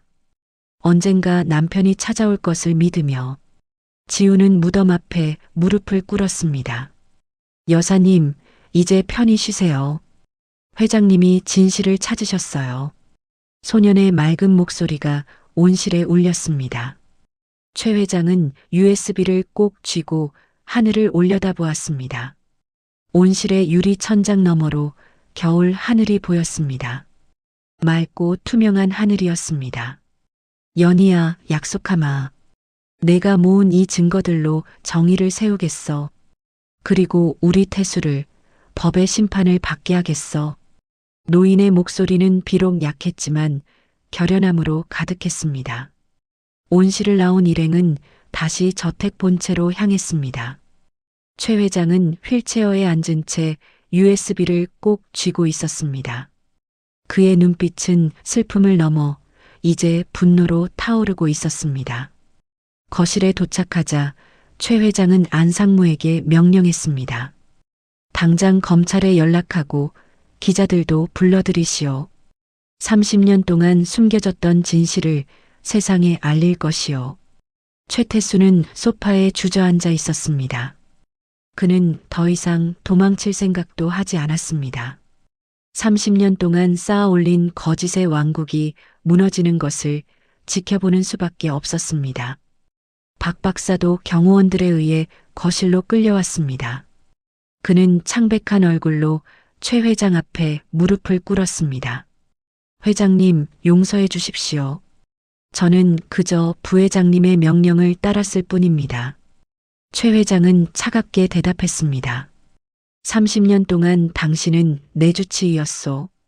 내 건강을 책임진다는 사람이 내 아내를 가두는데 협조했단 말이오. 용서? 그런 건 법정에서 구하시오. 1시간 후 검찰 조사관들이 저택에 도착했습니다. 최 회장은 USB를 그들에게 건네며 모든 내용을 조사하라고 지시했습니다. 그리고 최태수와 박 박사를 당장 체포하라고 요구했습니다. 조사관들은 USB 내용을 노트북으로 확인했습니다. 그 안에는 연희 여사가 30년간 기록한 방대한 자료가 들어 있었습니다. 최태수의 비자금 조성 내역, 회계 조작 증거, 박 박사가 받은 뇌물 기록, 그리고 감금 사실을 증명하는 일기와 사진들. 조사관 한 명이 최 회장에게 말했습니다. 회장님, 이 자료면 충분합니다. 특수감금죄, 업무상 횡령죄, 배임죄 등 여러 혐의로 기소할 수 있습니다. 최태수는 수갑을 찬 채 끌려나갔습니다. 그는 떠나면서 아버지를 돌아보았습니다. 아버지, 저는... 하지만 최 회장은 고개를 돌렸습니다. 나에게 아들은 없소. 박 박사도 체포되었습니다. 30년간 월 10억 원씩 받아온 뇌물 총액은 3,600억 원에 달했습니다. 의사로서의 양심을 팔아 쌓아 올린 부의 대가를 이제 치러야 했습니다. 거실이 조용해졌습니다. 최 회장은 지우를 불렀습니다. 소녀는 아버지 기철 씨와 함께 노인 앞에 섰습니다. 지우야, 내 덕분에 나는 진실을 찾았다. 최 회장의 목소리는 떨렸습니다. 비록 아내를 다시 만나지는 못했지만 그녀가 나를 끝까지 사랑했다는 것을 알게 되었어. 그것만으로도 내 남은 인생의 위안이 될 거야. 노인은 안상무에게 서류를 가져오라고 했습니다. 그것은 주식 양도 계약서였습니다. 약속대로 강성그룹 지분 10%, 시가 1,000억 원어치를 지우에게 양도하겠다는 내용이었습니다. 기철 씨는 손을 저었습니다. 회장님, 너무 과분합니다. 저희는 그저 진실을 말했을 뿐입니다. 하지만 최 회장은 고개를 저었습니다. 아니요. 이것은 보상이 아니라 내 아내의 뜻이요. USB에 담긴 연희의 유언에 이렇게 적혀 있었소. 이 진실을 찾아준 사람에게 우리 재산의 일부를 나눠주라고. 지우는 서류를 바라보았습니다. 1,000억 원. 상상할 수 없는 금액이었습니다. 하지만 소년의 얼굴에는 기쁨보다 무거움이 서려 있었습니다. 회장님, 지우가 입을 열었습니다. 저는 이 돈으로 무엇을 해야 할까요? 노인은 미소 지었습니다. 내가 원하는 대로 하거라. 그것이 진정한 자유란다. 지우는 아버지를 바라보았습니다. 기철 씨는 아들의 어깨를 다독였습니다. 내가 결정해라, 지우야. 소녀는 잠시 생각했습니다. 그리고 조용히 말했습니다. 저는 이 돈으로 좋은 일을 하고 싶어요. 지우는 최 회장을 똑바로 바라보며 말을 이었습니다. 저는 이 돈을 제 것으로 가지고 싶지 않아요. 대신 재단을 만들고 싶어요. 가난하지만 특별한 재능을 가진 아이들을 돕는 재단이요. 최 회장의 눈에 놀라움이 스쳤습니다. 12살 소년이 1,000억 원을 포기하겠다는 것이 아니었습니다.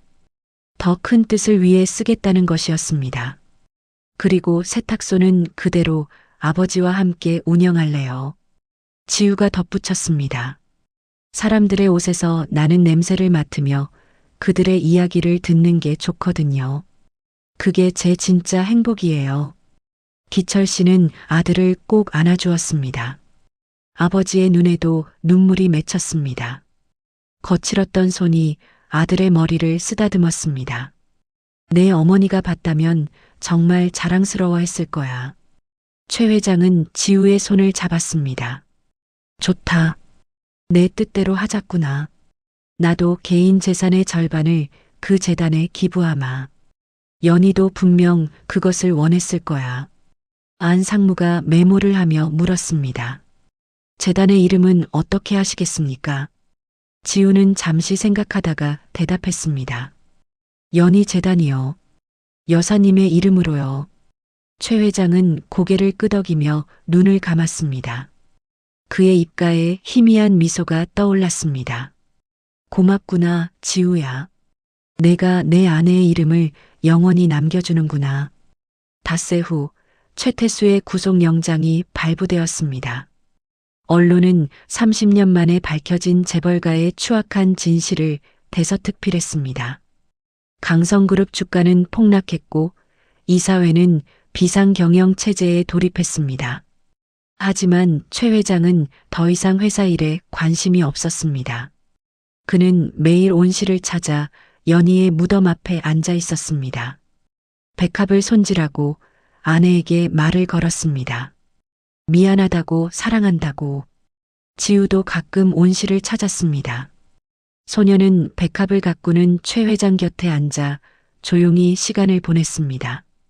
말은 많지 않았지만 둘 사이에는 깊은 유대가 형성되고 있었습니다. 어느 날 최 회장이 물었습니다.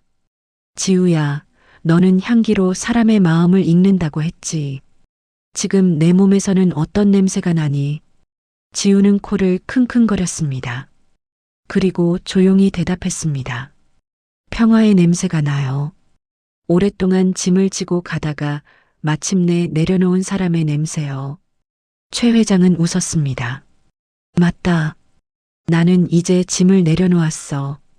아내에 대한 오해도, 아들에 대한 기대도, 회사에 대한 집착도 모두 내려놓았지. 하지만 회장님 몸에서 또 다른 냄새도 나요. 지우가 덧붙였습니다. 그것은 석양의 냄새예요.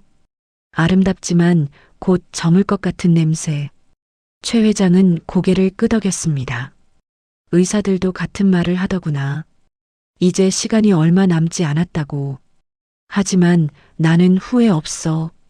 마지막에 진실을 알았고 너 같은 훌륭한 아이를 만났으니까. 그날 밤 최 회장은 유언장을 다시 작성했습니다.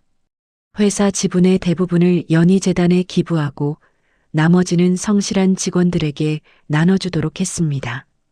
최태수에게는 단 한 푼도 남기지 않았습니다. 유언장 마지막에 그는 이렇게 적었습니다. 내 장례식은 소박하게 치르고 온실의 백합밭에 연희 곁에 묻어달라. 한 달이 흘렀습니다. 봄이 오고 있었습니다.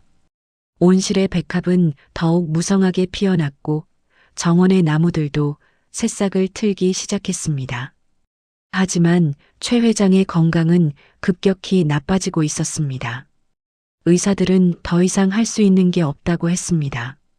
암세포는 온몸으로 퍼졌고 통증은 날로 심해졌습니다. 하지만 최 회장은 끝까지 온실을 찾았습니다. 휠체어에 앉아 아내의 무덤을 바라보며 시간을 보냈습니다. 어느 날 최 회장에게 면회 신청이 들어왔습니다. 구치소에 수감 중인 최태수였습니다. 안 상무는 거절하려 했지만 최 회장은 고개를 저었습니다. 만나주마. 마지막이니까. 구치소 면회실은 차갑고 삭막했습니다. 유리창 너머로 최태수가 나타났습니다. 한 달 사이 그는 몰라보게 초췌해져 있었습니다.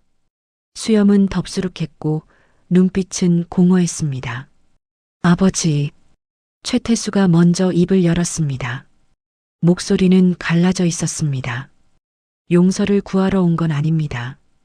용서받을 자격이 없다는 걸 압니다. 최 회장은 아들을 바라보았습니다. 오랜 침묵이 흘렀습니다. 유리창 너머로 아버지와 아들의 시선이 엇갈렸습니다. 왜 그랬느냐? 최 회장이 물었습니다. 내게 부족한 게 무엇이었느냐? 돈도, 지위도, 교육도 모두 주지 않았느냐? 최태수는 고개를 떨구었습니다. 그게 문제였습니다, 아버지. 모든 게 아버지가 주신 것이었어요. 제가 스스로 얻은 건 아무것도 없었어요. 저는 항상 아버지의 그림자였습니다. 그래서 어머니를 가뒀단 말이냐. 최 회장의 목소리가 높아졌습니다. 내 어머니가 무슨 죄가 있느냐? 죄가 없었습니다. 최태수가 대답했습니다. 어머니는 선하셨고 재능 있으셨고 아버지의 사랑을 받으셨어요. 하지만 바로 그것 때문에 저는 질투했습니다. 어머니가 회사를 물려받으면 저는 영원히 아무것도 아닌 존재가 될 것 같았어요. 최 회장은 한숨을 내쉬었습니다. 참으로 어리석구나.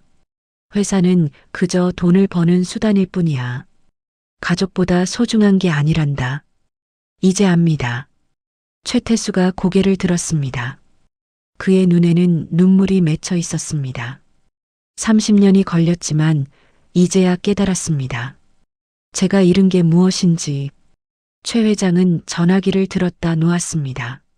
몇 번이고 반복했습니다.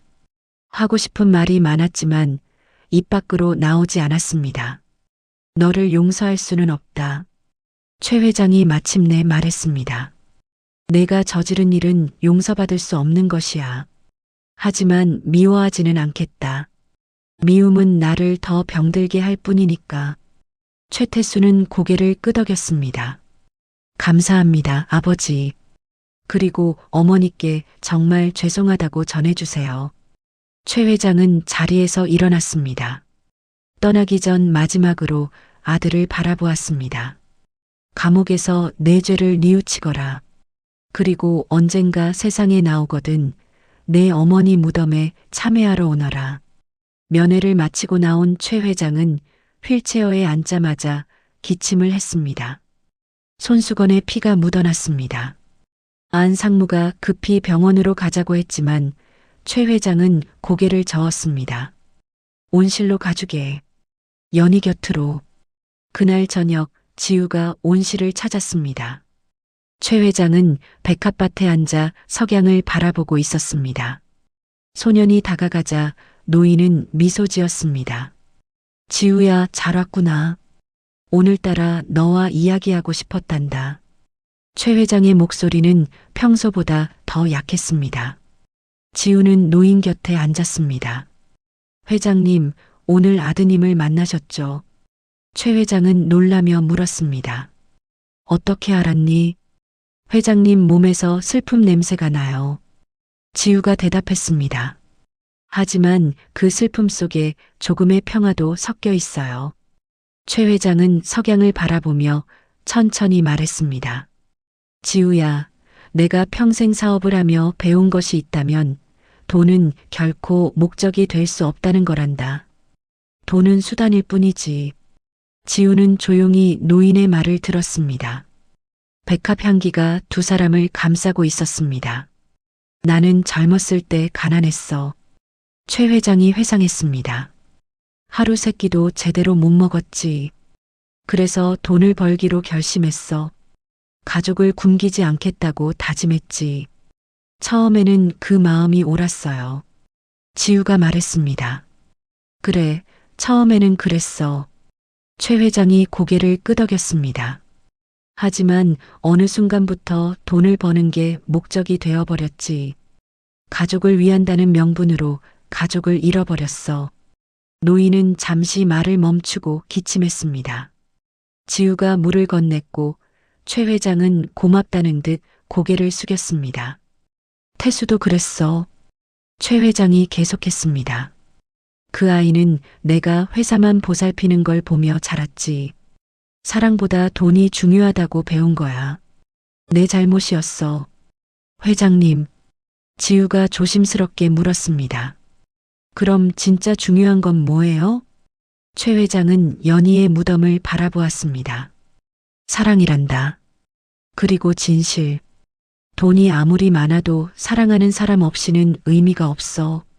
거짓 위에 쌓은 부는 언젠가 무너지지. 지우는 고개를 끄덕였습니다. 소년의 맑은 눈동자가 석양빛을 반사했습니다. 내게 부탁이 하나 있다. 최 회장이 지우의 손을 잡았습니다. 연희재단을 잘 지켜주렴. 돈이 많은 아이들이 아니라 가난하지만 재능 있는 아이들을 도와주렴. 약속할게요. 지우가 대답했습니다. 저처럼 특별한 능력을 가졌지만 기회를 못 받는 아이들을 찾아서 도울게요. 최 회장의 눈에 눈물이 맺혔습니다. 고맙구나. 내가 연희의 뜻을 이어줘서 정말 고맙구나. 해가 완전히 넘어갔습니다. 온실에 어둠이 내렸고 자동으로 조명이 켜졌습니다. 은은한 빛이 백합을 비췄습니다. 지우야. 최 회장이 나지막이 불렀습니다. 지금 내 몸에서 어떤 냄새가 나니? 지우는 잠시 코를 킁킁거렸습니다. 그리고 조용히 대답했습니다. 백합 냄새가 나요. 회장님 몸에서 여사님과 같은 백합 냄새가 나요.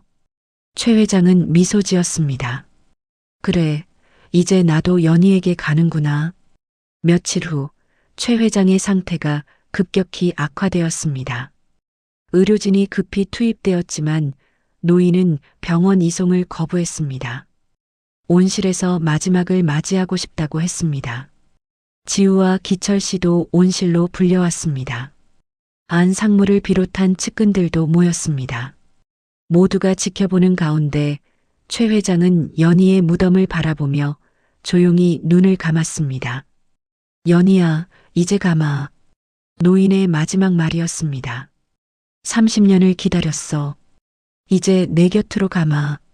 최 회장의 손에서 힘이 빠졌습니다. 산소호흡기의 소리가 멎었습니다. 2026년 3월 15일 최 회장은 79세의 나이로 세상을 떠났습니다. 연희 여사가 감금되었던 날로부터 정확히 30년이 되는 날이었습니다. 지우는 노인의 손을 잡고 있었습니다. 소년의 눈에서 눈물이 흘러내렸습니다. 회장님 몸에서 이제 아무 냄새도 안 나요. 모든 게 사라졌어요. 아니야, 지우야. 기철 씨가 아들의 어깨를 감싸며 말했습니다. 회장님은 이제 평화로워지신 거야. 최 회장의 장례식은 그의 유언대로 소박하게 치러졌습니다. 화려한 조화 대신 온실에서 가져온 백합으로만 빈소를 꾸몄습니다. 재벌가의 장례답지 않게 검소했지만 그 어느 장례식보다 진심이 담겨 있었습니다. 조문객들은 끊이지 않았습니다. 하지만 그들은 정치인이나 재벌가 사람들이 아니었습니다. 강성그룹에서 평생 일했던 말단 직원들, 최 회장이 몰래 도왔던 불우이웃들, 그리고 연희 여사를 기억하는 옛 친구들이었습니다. 지우도 검은 옷을 입고 빈소를 찾았습니다. 소녀는 영정 앞에 무릎을 꿇고 절을 올렸습니다. 영정 속 최 회장은 젊은 시절의 모습이었습니다. 연희 여사와 함께 찍은 사진에서 오려낸 것이었습니다. 영정 옆에는 또 하나의 액자가 놓여 있었습니다. 연희 여사의 사진이었습니다. 30년 만에 부부는 다시 나란히 서게 되었습니다. 장례 3일째 되는 날 예상치 못한 조문객이 나타났습니다. 교도관의 호송을 받으며 수갑을 찬 최태수였습니다. 그는 특별 허가를 받아 아버지의 마지막 가는 길을 배웅하러 온 것이었습니다. 최태수는 영정 앞에 무릎을 꿇었습니다. 수갑 찬 손으로 절을 올렸습니다. 그의 눈에서는 눈물이 끊임없이 흘러내렸습니다. 아버지, 용서해 주세요. 그의 목소리는 떨렸습니다. 조문객들은 그를 차갑게 바라보았습니다. 어떤 이는 노골적으로 등을 돌렸습니다. 하지만 지우는 최태수에게 다가갔습니다. 아저씨, 지우가 조용히 불렀습니다. 회장님은 아저씨를 미워하지 않으셨어요. 슬퍼하셨을 뿐이에요. 최태수는 지우를 바라보았습니다. 고맙다, 꼬마야. 하지만 나는 용서받을 자격이 없어. 용서는 받는 게 아니라 스스로 하는 거래요. 지우가 말했습니다. 아저씨가 진심으로 뉘우치면 언젠가 아저씨 스스로를 용서할 수 있을 거예요. 최태수는 더 이상 말하지 못했습니다. 교도관들이 그를 다시 데려갔습니다. 떠나기 전 그는 어머니 연희의 영정을 바라보았습니다. 입술이 움직였습니다. 어머니, 죄송합니다. 장례식 마지막 날 최 회장의 유해는 화장되었습니다. 그리고 유언대로 온실의 백합밭 연희 여사의 무덤 옆에 안치되었습니다. 30년 만에 재회였습니다. 안상무가 두 개의 묘비를 나란히 세웠습니다. 하나에는 사랑하는 아내 연희, 여기 잠들다라고 적혀 있었고, 다른 하나에는 사랑하는 남편, 연희 곁에 잠들다라고 새겨졌습니다. 지우는 두 무덤 앞에 섰습니다. 봄바람이 불어와 백합을 흔들었습니다. 소년의 코끝으로 백합 향기가 전해졌습니다. 하지만 이제 그 향기는 슬픔의 향기가 아니었습니다. 사랑의 향기였습니다. 회장님, 여사님, 지우가 나지막이 말했습니다. 이제 함께 편히 쉬세요. 제가 약속 지킬게요. 장례식이 끝난 후 안상무가 지우를 불렀습니다. 유언 집행을 위해 변호사 사무실로 가야 한다고 했습니다. 변호사 사무실에는 이미 여러 사람이 모여 있었습니다. 강성그룹의 임원들, 오랜 직원들, 그리고 지우와 기철 씨가 자리했습니다. 변호사가 유언장을 낭독하기 시작했습니다. 최 회장은 강성그룹 지분의 60%를 연희재단에 기부했습니다. 나머지 40%는 30년 이상 근속한 직원들에게 골고루 나눠주도록 했습니다. 개인 재산도 대부분 재단에 기부되었습니다. 저택과 온실만은 영구히 보존하여 연희 여사를 기리는 기념관으로 만들라고 했습니다. 그리고 마지막 조항이 있습니다. 변호사가 지우를 바라보았습니다. 고인께서는 지우 군을 연희재단의 평생 이사로 임명하셨습니다. 재단의 모든 중요한 결정에 지우 군의 의견을 반드시 반영하도록 하셨습니다. 장례식이 끝난 지 한 달이 지났습니다. 봄은 완연했고 온실의 백합은 더욱 풍성하게 피어났습니다. 지우는 여전히 아버지와 함께 세탁소를 운영했습니다. 아침에는 옷을 다리고 오후에는 재단 일을 돌보았습니다. 연희 재단 사무실은 강남의 화려한 빌딩이 아니라 지훈의 세탁소 근처 작은 건물에 마련되었습니다.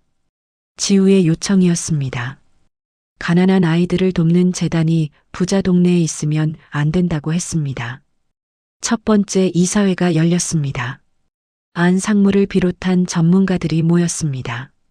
하지만 회의를 주재한 것은 12살 소년 지우였습니다. 재단의 첫 사업은 무엇으로 할까요? 한 이사가 물었습니다. 장학금 지급이 어떻겠습니까? 성적 우수 학생들을 선발해서요. 지우는 고개를 저었습니다. 아니요. 성적이 좋은 아이들은 이미 기회가 많아요. 우리는 다른 아이들을 도와야 해요. 다른 아이들이요? 이사가 물었습니다. 네. 지우가 대답했습니다. 저처럼 특별한 능력이 있지만 가난해서 기회를 못 받는 아이들이요. 그림을 잘 그리지만 미술 학원 갈 돈이 없는 아이, 노래를 잘하지만 레슨 받을 형편이 안 되는 아이, 그런 아이들을 찾아야 해요. 훌륭한 생각입니다. 안상무가 고개를 끄덕였습니다. 그럼 어떻게 그런 아이들을 찾을까요? 저처럼 동네 구석구석을 다니면 돼요. 지우가 말했습니다. 화려한 학원가가 아니라 달동네 골목길을 걸어야 해요. 그곳에 진짜 재능 있는 아이들이 숨어 있어요. 이사들은 감탄했습니다. 12살 소년의 통찰력에 놀랐습니다. 재단의 이름도 바꾸면 어떨까요? 지우가 제안했습니다. 연희 재단보다는 향기 재단이 어때요? 숨겨진 재능의 향기를 찾는다는 뜻으로요. 좋은 생각이지만 안상무가 말했습니다. 회장님께서 연희 재단이라고 하셨는데요. 지우는 잠시 생각했습니다. 그럼 연희의 향기 재단은 어때요? 여사님의 이름도 살리고 의미도 담을 수 있잖아요. 모두가 박수를 쳤습니다. 만장일치로 재단 이름이 정해졌습니다. 첫 번째 사업으로 전국 방방곡곡을 돌며 숨겨진 재능을 가진 아이들을 찾기로 했습니다. 미술, 음악, 체육, 과학 등 분야는 가리지 않았습니다. 단 한 가지 기준만 있었습니다. 경제적 어려움 때문에 재능을 꽃피우지 못하는 아이들. 지우는 직접 현장을 다녔습니다. 주말이면 아버지와 함께 서울 곳곳을 돌아다녔습니다. 달동네 골목길, 쪽방촌, 철거 예정 지역. 그곳에서 지우는 놀라운 아이들을 발견했습니다. 쓰레기장에서 주운 재료로 로봇을 만드는 아이, 노래방 기계 소리를 들으며 혼자 노래를 배운 아이, 길거리에서 분필로 그림을 그리는 아이. 모두 가난했지만 빛나는 재능을 가진 아이들이었습니다. 한 달 만에 20명의 아이를 선발했습니다. 재단은 그들에게 필요한 모든 지원을 약속했습니다. 학원비, 재료비, 때로는 생활비까지. 하지만 지우가 강조한 것은 돈이 아니었습니다. 우리가 주는 건 돈이 아니라 믿음이에요. 지우가 아이들에게 말했습니다. 여러분의 재능을 믿고 여러분의 미래를 믿는 거예요. 아이들의 눈이 빛났습니다. 평생 무시당하고 살았던 아이들이었습니다. 가난하다고, 공부 못한다고, 쓸모없다고 들어왔던 아이들.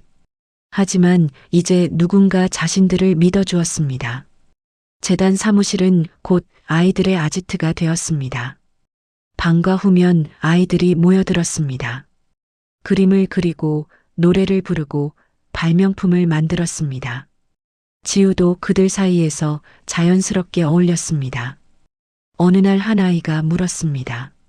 지우 형은 무슨 재능이 있어요? 지우는 웃으며 대답했습니다. 나는 냄새를 잘 맡아. 냄새요? 아이들이 웃었습니다. 응. 지우가 고개를 끄덕였습니다. 사람 마음의 냄새를 맡을 수 있어. 그래서 너희들이 정말 재능 있는지 알 수 있지. 아이들은 지우를 더욱 따랐습니다. 여름이 왔습니다. 재단은 벌써 100명이 넘는 아이들을 지원하고 있었습니다. 언론에서도 관심을 보였습니다. 12살 소년이 이끄는 재단이라는 점이 화제가 되었습니다. 하지만 지우는 인터뷰 요청을 모두 거절했습니다. 중요한 건 아이들이지 제가 아니에요. 소년은 조용히 자신의 일을 했습니다. 어느 날 세탁소에 등기 우편 하나가 배달되었습니다. 발신인은 서울구치소, 수신인은 지우였습니다. 기철 씨가 걱정스러운 눈으로 아들을 바라보았습니다. 지우는 편지를 뜯었습니다. 최태수가 보낸 편지였습니다. 삐뚤빼뚤한 글씨로 빽빽하게 쓰인 편지였습니다. 지우에게 나를 기억하는지 모르겠구나.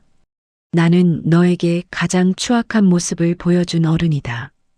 용서를 구하려고 이 편지를 쓰는 건 아니야. 다만 고마움을 전하고 싶었어. 지우는 계속 읽어내려갔습니다.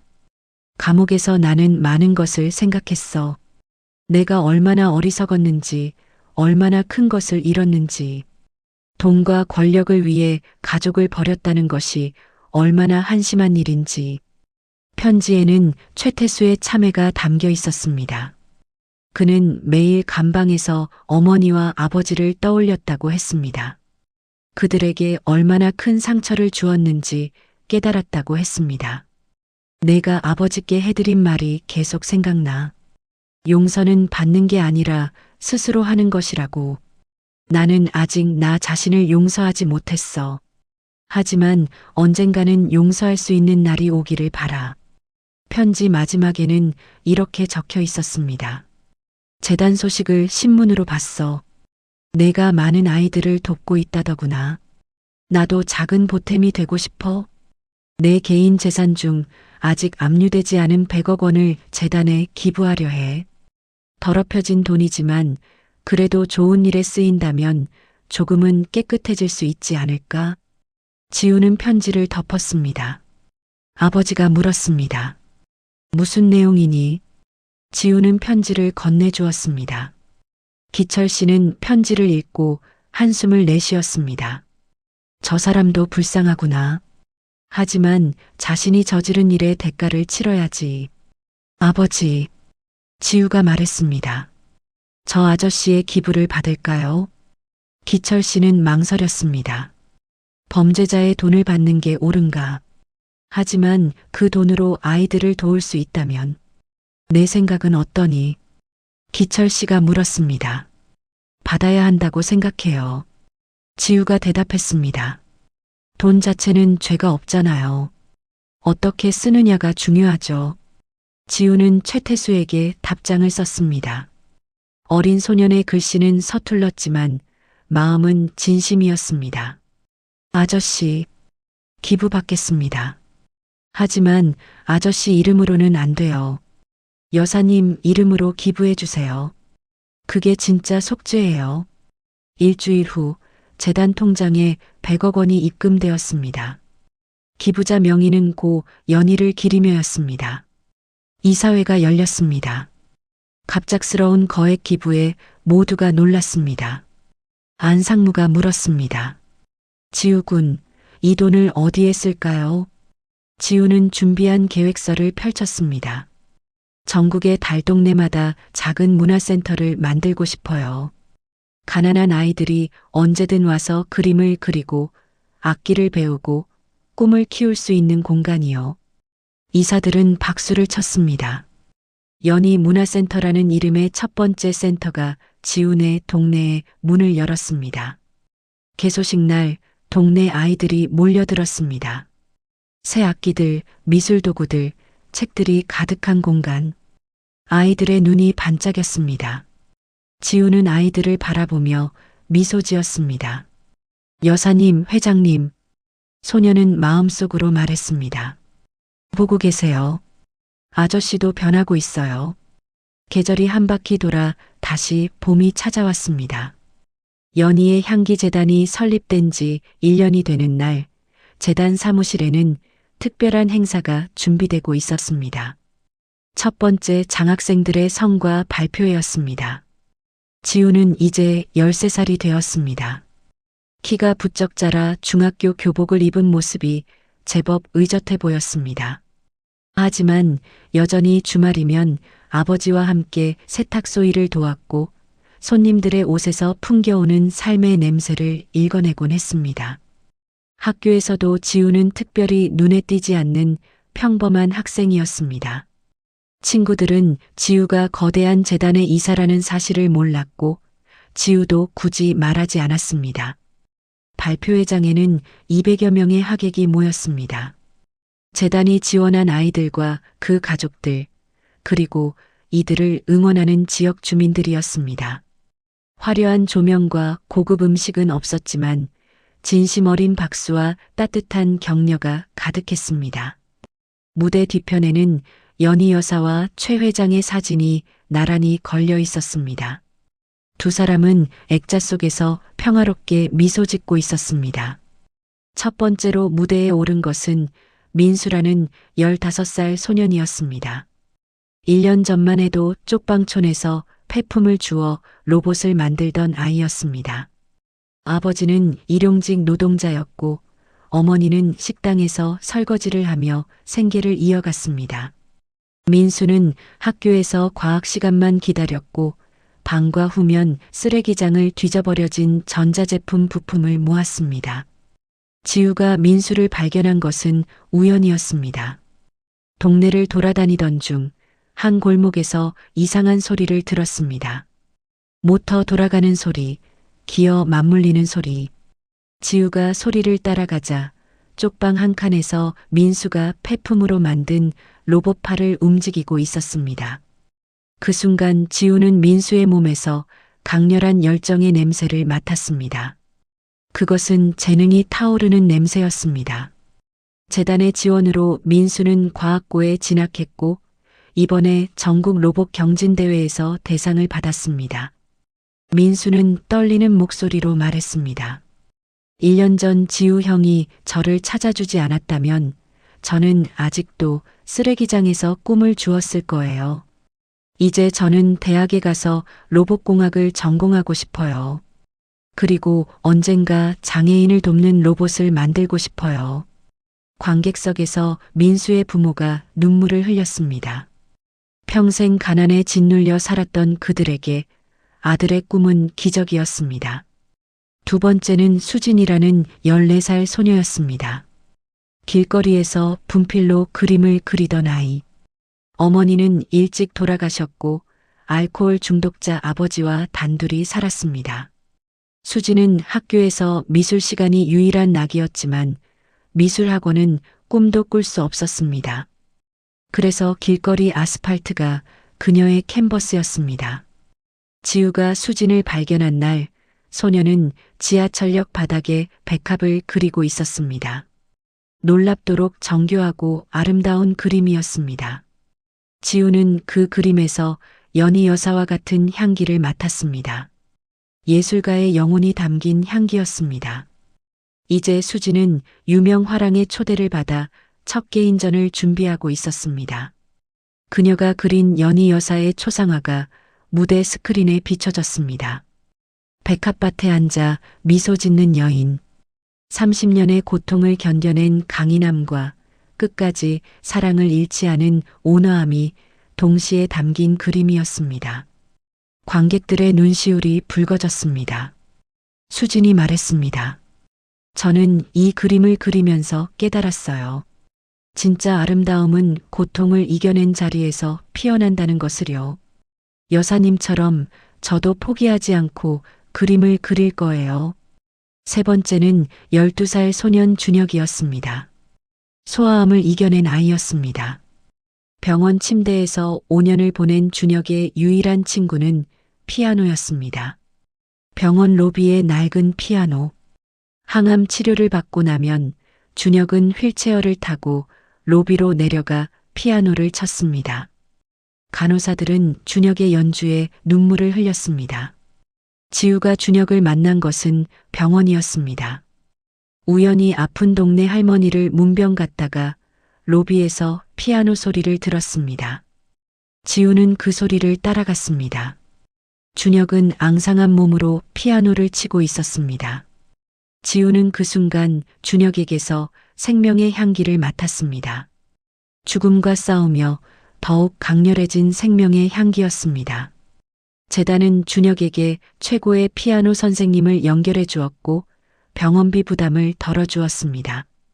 이제 준혁은 완치 판정을 받았고 다음 달 첫 리사이트를 앞두고 있었습니다. 준혁이 무대에서 짧은 곡을 연주했습니다. 쇼팽의 빗방울 전주곡. 슬프지만 아름다운 선율이 홀을 채웠습니다. 연주가 끝나자 모두가 일어나 박수를 보냈습니다. 발표회가 끝난 후 지우는 아이들에게 둘러싸였습니다. 형, 다음에는 어디 가요? 또 재능 있는 친구들 찾으러 가요? 우리도 같이 가면 안 돼요? 아이들의 눈은 반짝였습니다.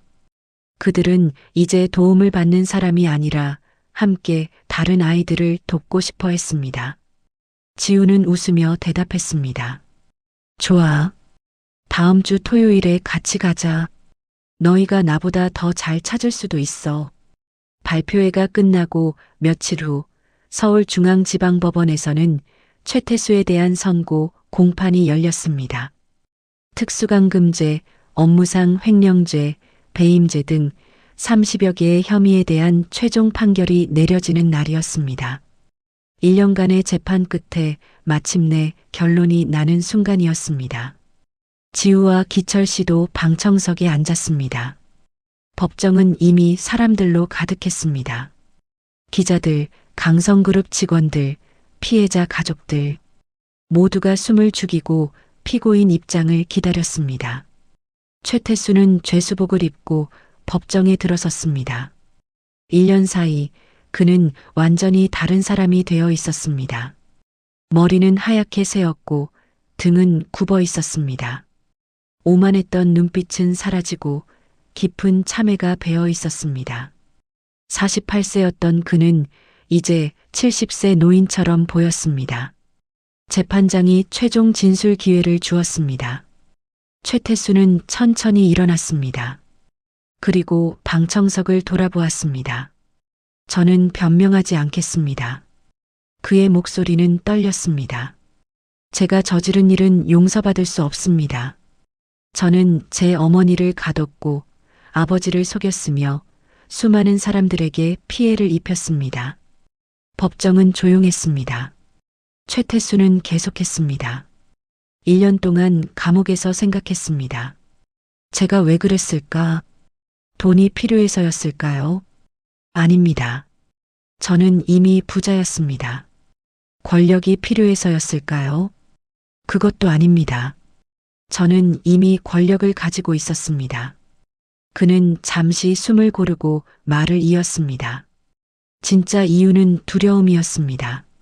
제가 아무것도 아닌 존재가 될까봐 두려웠습니다. 아버지의 그림자에서 벗어나지 못할까봐 두려웠습니다. 그 두려움이 저를 괴물로 만들었습니다. 최태수는 지우를 바라보았습니다. 그곳에 한 소년이 있습니다. 그 소년은 저보다 훨씬 현명합니다. 1,000억 원을 자신의 것으로 만들 수 있었지만 다른 이들을 위해 사용했습니다. 저는 1조 원을 가지고도 탐욕을 멈추지 못했습니다. 그는 고개를 숙였습니다. 저는 제 죗값을 치르겠습니다. 그리고 언젠가 세상에 나온다면 어머니 무덤 앞에서 평생을 참회하며 살겠습니다. 재판장이 판결문을 낭독했습니다. 피고인 최태수에게 징역 18년을 선고한다. 법정은 숙연해졌습니다. 최태수는 고개를 숙인 채 판결을 받아들였습니다. 그는 항소하지 않겠다고 말했습니다. 퇴정하기 전 최태수는 방청석의 지우를 다시 바라보았습니다. 그리고 깊게 고개를 숙였습니다. 지우도 조용히 고개를 숙여 답했습니다. 용서는 아니었지만 서로를 향한 작은 위로였습니다. 지우의 코끝으로 최태수에게서 나는 냄새가 전해졌습니다. 그것은 더 이상 탐욕의 냄새가 아니었습니다. 참회의 냄새였습니다. 3년이 흘렀습니다. 지우는 이제 16살 고등학생이 되었습니다. 키는 아버지를 넘어섰고 목소리도 굵어졌습니다. 하지만 본질은 변하지 않았습니다. 여전히 조용했고 여전히 겸손했으며 여전히 남의 아픔에 귀 기울이는 소년이었습니다. 연희의 향기재단은 전국 신계도시의 문화센터를 열었고 1200명이 넘는 아이들을 지원하고 있었습니다. 첫 번째 장학생이었던 민수는 명문대 로봇공학과에 합격했고 수지는 해외 유학을 준비하고 있었으며 준혁은 국내 최고의 음악학교에서 공부하고 있었습니다. 재단의 이야기는 다큐멘터리로 만들어져 많은 이들에게 감동을 주었습니다. 방송국에서는 지우를 주인공으로 드라마를 만들고 싶어 했지만 지우는 정중히 거절했습니다. 중요한 건 일이지 명성이 아니니까요. 어느 토요일 오후 세탁소에 한 중년 남성이 찾아왔습니다.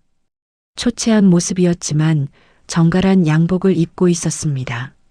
그는 지우를 보자 눈물을 흘렸습니다. 저를 기억하십니까? 남성이 물었습니다. 4년 전 저는 강성그룹 비서실에서 일했습니다. 안상무였습니다. 지우는 고개를 끄덕였습니다. 기억해요. 그날 저를 회장님께 데려가 주신 분이시죠. 안상무는 작은 의자에 앉았습니다. 그리고 지난 4년의 이야기를 들려주었습니다. 최 회장이 돌아가신 후 그는 강성그룹을 떠났습니다. 30년간 몸담았던 회사였지만 더 이상 그곳에 있을 이유가 없었습니다. 그는 작은 사회적 기업을 만들어 노숙자들에게 일자리를 제공하는 일을 시작했습니다. 회장님이 마지막에 보여주신 모습, 돈보다 사람이 중요하다는 것을 배웠기 때문이었습니다. 안상무는 작은 봉투를 내밀었습니다. 회장님께서 남기신 마지막 편지입니다. 4년이 지나면 지우 군에게 전하라고 하셨습니다. 지우는 떨리는 손으로 편지를 받았습니다. 봉투를 뜯자 최 회장의 친필이 담긴 편지가 나왔습니다. 사랑하는 지우에게 이 편지를 읽을 때쯤이면 너는 제법 성장해 있겠구나. 나는 내가 어떤 사람으로 자랄지 궁금하지 않다. 이미 알고 있으니까. 너는 선하고 지혜롭고 용기 있는 사람이 될 것이다. 세상은 내게 많은 것을 요구할 것이다. 돈을, 명예를, 성공을.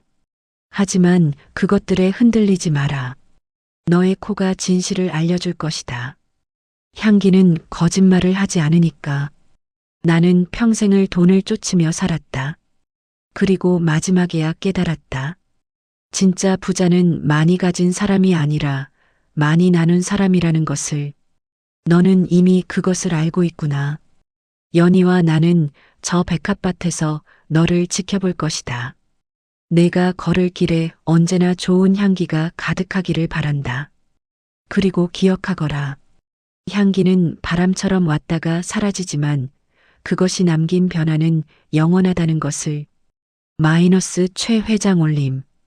지우는 편지를 가슴에 품었습니다. 그리고 창밖을 바라보았습니다. 봄바람이 불어와 세탁소 문을 흔들었습니다. 바람에 실려온 향기가 소년의 코끝을 스쳤습니다. 그것은 백합 향기였습니다. 그날 저녁 지우는 아버지와 함께 온실을 찾았습니다. 석양이 유리 천장을 물들이고 있었습니다. 백합은 4년 전보다 더 무성하게 피어 있었습니다. 자원봉사자들이 정성껏 가꾼 덕분이었습니다. 두 사람은 무덤 앞에 앉아 조용히 시간을 보냈습니다. 새들이 지저귀고 바람이 불고 꽃잎이 흩날렸습니다. 평화로운 순간이었습니다. 아버지, 지우가 말했습니다. 저는 행복해요. 기철 씨는 아들의 어깨를 감싸 안았습니다. 나도 그렇단다. 처음에는 이 능력이 부담스러웠어요. 지우가 고백했습니다. 남의 비밀을 알게 되는 게 두려웠어요. 하지만 이제는 알아요. 이 능력은 남을 돕기 위한 선물이라는 걸요. 내 어머니가 봤다면 정말 자랑스러워했을 거야. 기철 씨의 목소리가 떨렸습니다. 그는 아내를 떠올렸습니다. 지우가 3살 때 세상을 떠난 그녀. 마지막 순간 그녀는 남편에게 말했습니다. 지우를 잘 키워줘요. 저 아이는 특별한 아이예요. 아버지도 행복하세요? 지우가 물었습니다. 기철 씨는 고개를 끄덕였습니다. 너처럼 훌륭한 아들을 뒀는데 행복하지 않을 수가 있겠니? 그들이 떠난 후 온실에는 고요함만이 남았습니다. 백합은 여전히 향기를 내뿜고 있었습니다. 그 향기는 바람을 타고 저택을 넘어 도시를 넘어 멀리 멀리 퍼져나갔습니다. 어디선가 가난하지만 재능 있는 아이가 그 향기를 맡고 용기를 얻을 것입니다. 어디선가 절망에 빠진 부모가 그 향기를 맡고 희망을 찾을 것입니다. 어디선가 탐욕에 눈먼 사람이 그 향기를 맡고 정신을 차릴 것입니다. 향기는 바람처럼 왔다가 바람처럼 사라지지만 그것이 남긴 변화는 영원히 남습니다. 지우가 찾아낸 진실의 향기가, 연희 여사가 30년간 가꾼 사랑의 향기가, 최 회장이 마지막에 깨달은 참회의 향기가 이제는 수많은 아이들의 꿈의 향기가 되어 세상을 채우고 있었습니다. 그리고 그 모든 향기의 중심에는 세탁소집 소년 지우가 서 있었습니다. 여전히 조용하고 여전히 겸손하지만 그 누구보다 강한 소년. 향기로 세상을 바꾸는 소년의 이야기는 이렇게 계속됩니다. 5년 후, 10년 후 지우가 지원한 아이들은 각자의 분야에서 꽃을 피울 것입니다. 그들 중 누군가는 노벨상을 받을 것이고 누군가는 세계적인 예술가가 될 것이며 누군가는 이름 없이 묵묵히 사회에 기여할 것입니다. 하지만 그들 모두는 기억할 것입니다. 어두운 골목에서 자신을 발견해 준 한 소년을. 그리고 지우는 계속 걸을 것입니다. 화려한 길이 아니라 후미진 골목을. 높은 건물이 아니라 낮은 쪽방을. 그곳에서 숨겨진 향기를 찾아내며. 왜냐하면 지우는 알고 있으니까요. 진짜 보물은 화려한 곳이 아니라 어두운 곳에 숨어 있다는 것을. 진짜 향기는 비싼 향수가 아니라 사람의 마음에서 난다는 것을. 백합은 오늘도 피어나고 향기는 오늘도 퍼져나가고 지우는 오늘도 걷고 있습니다.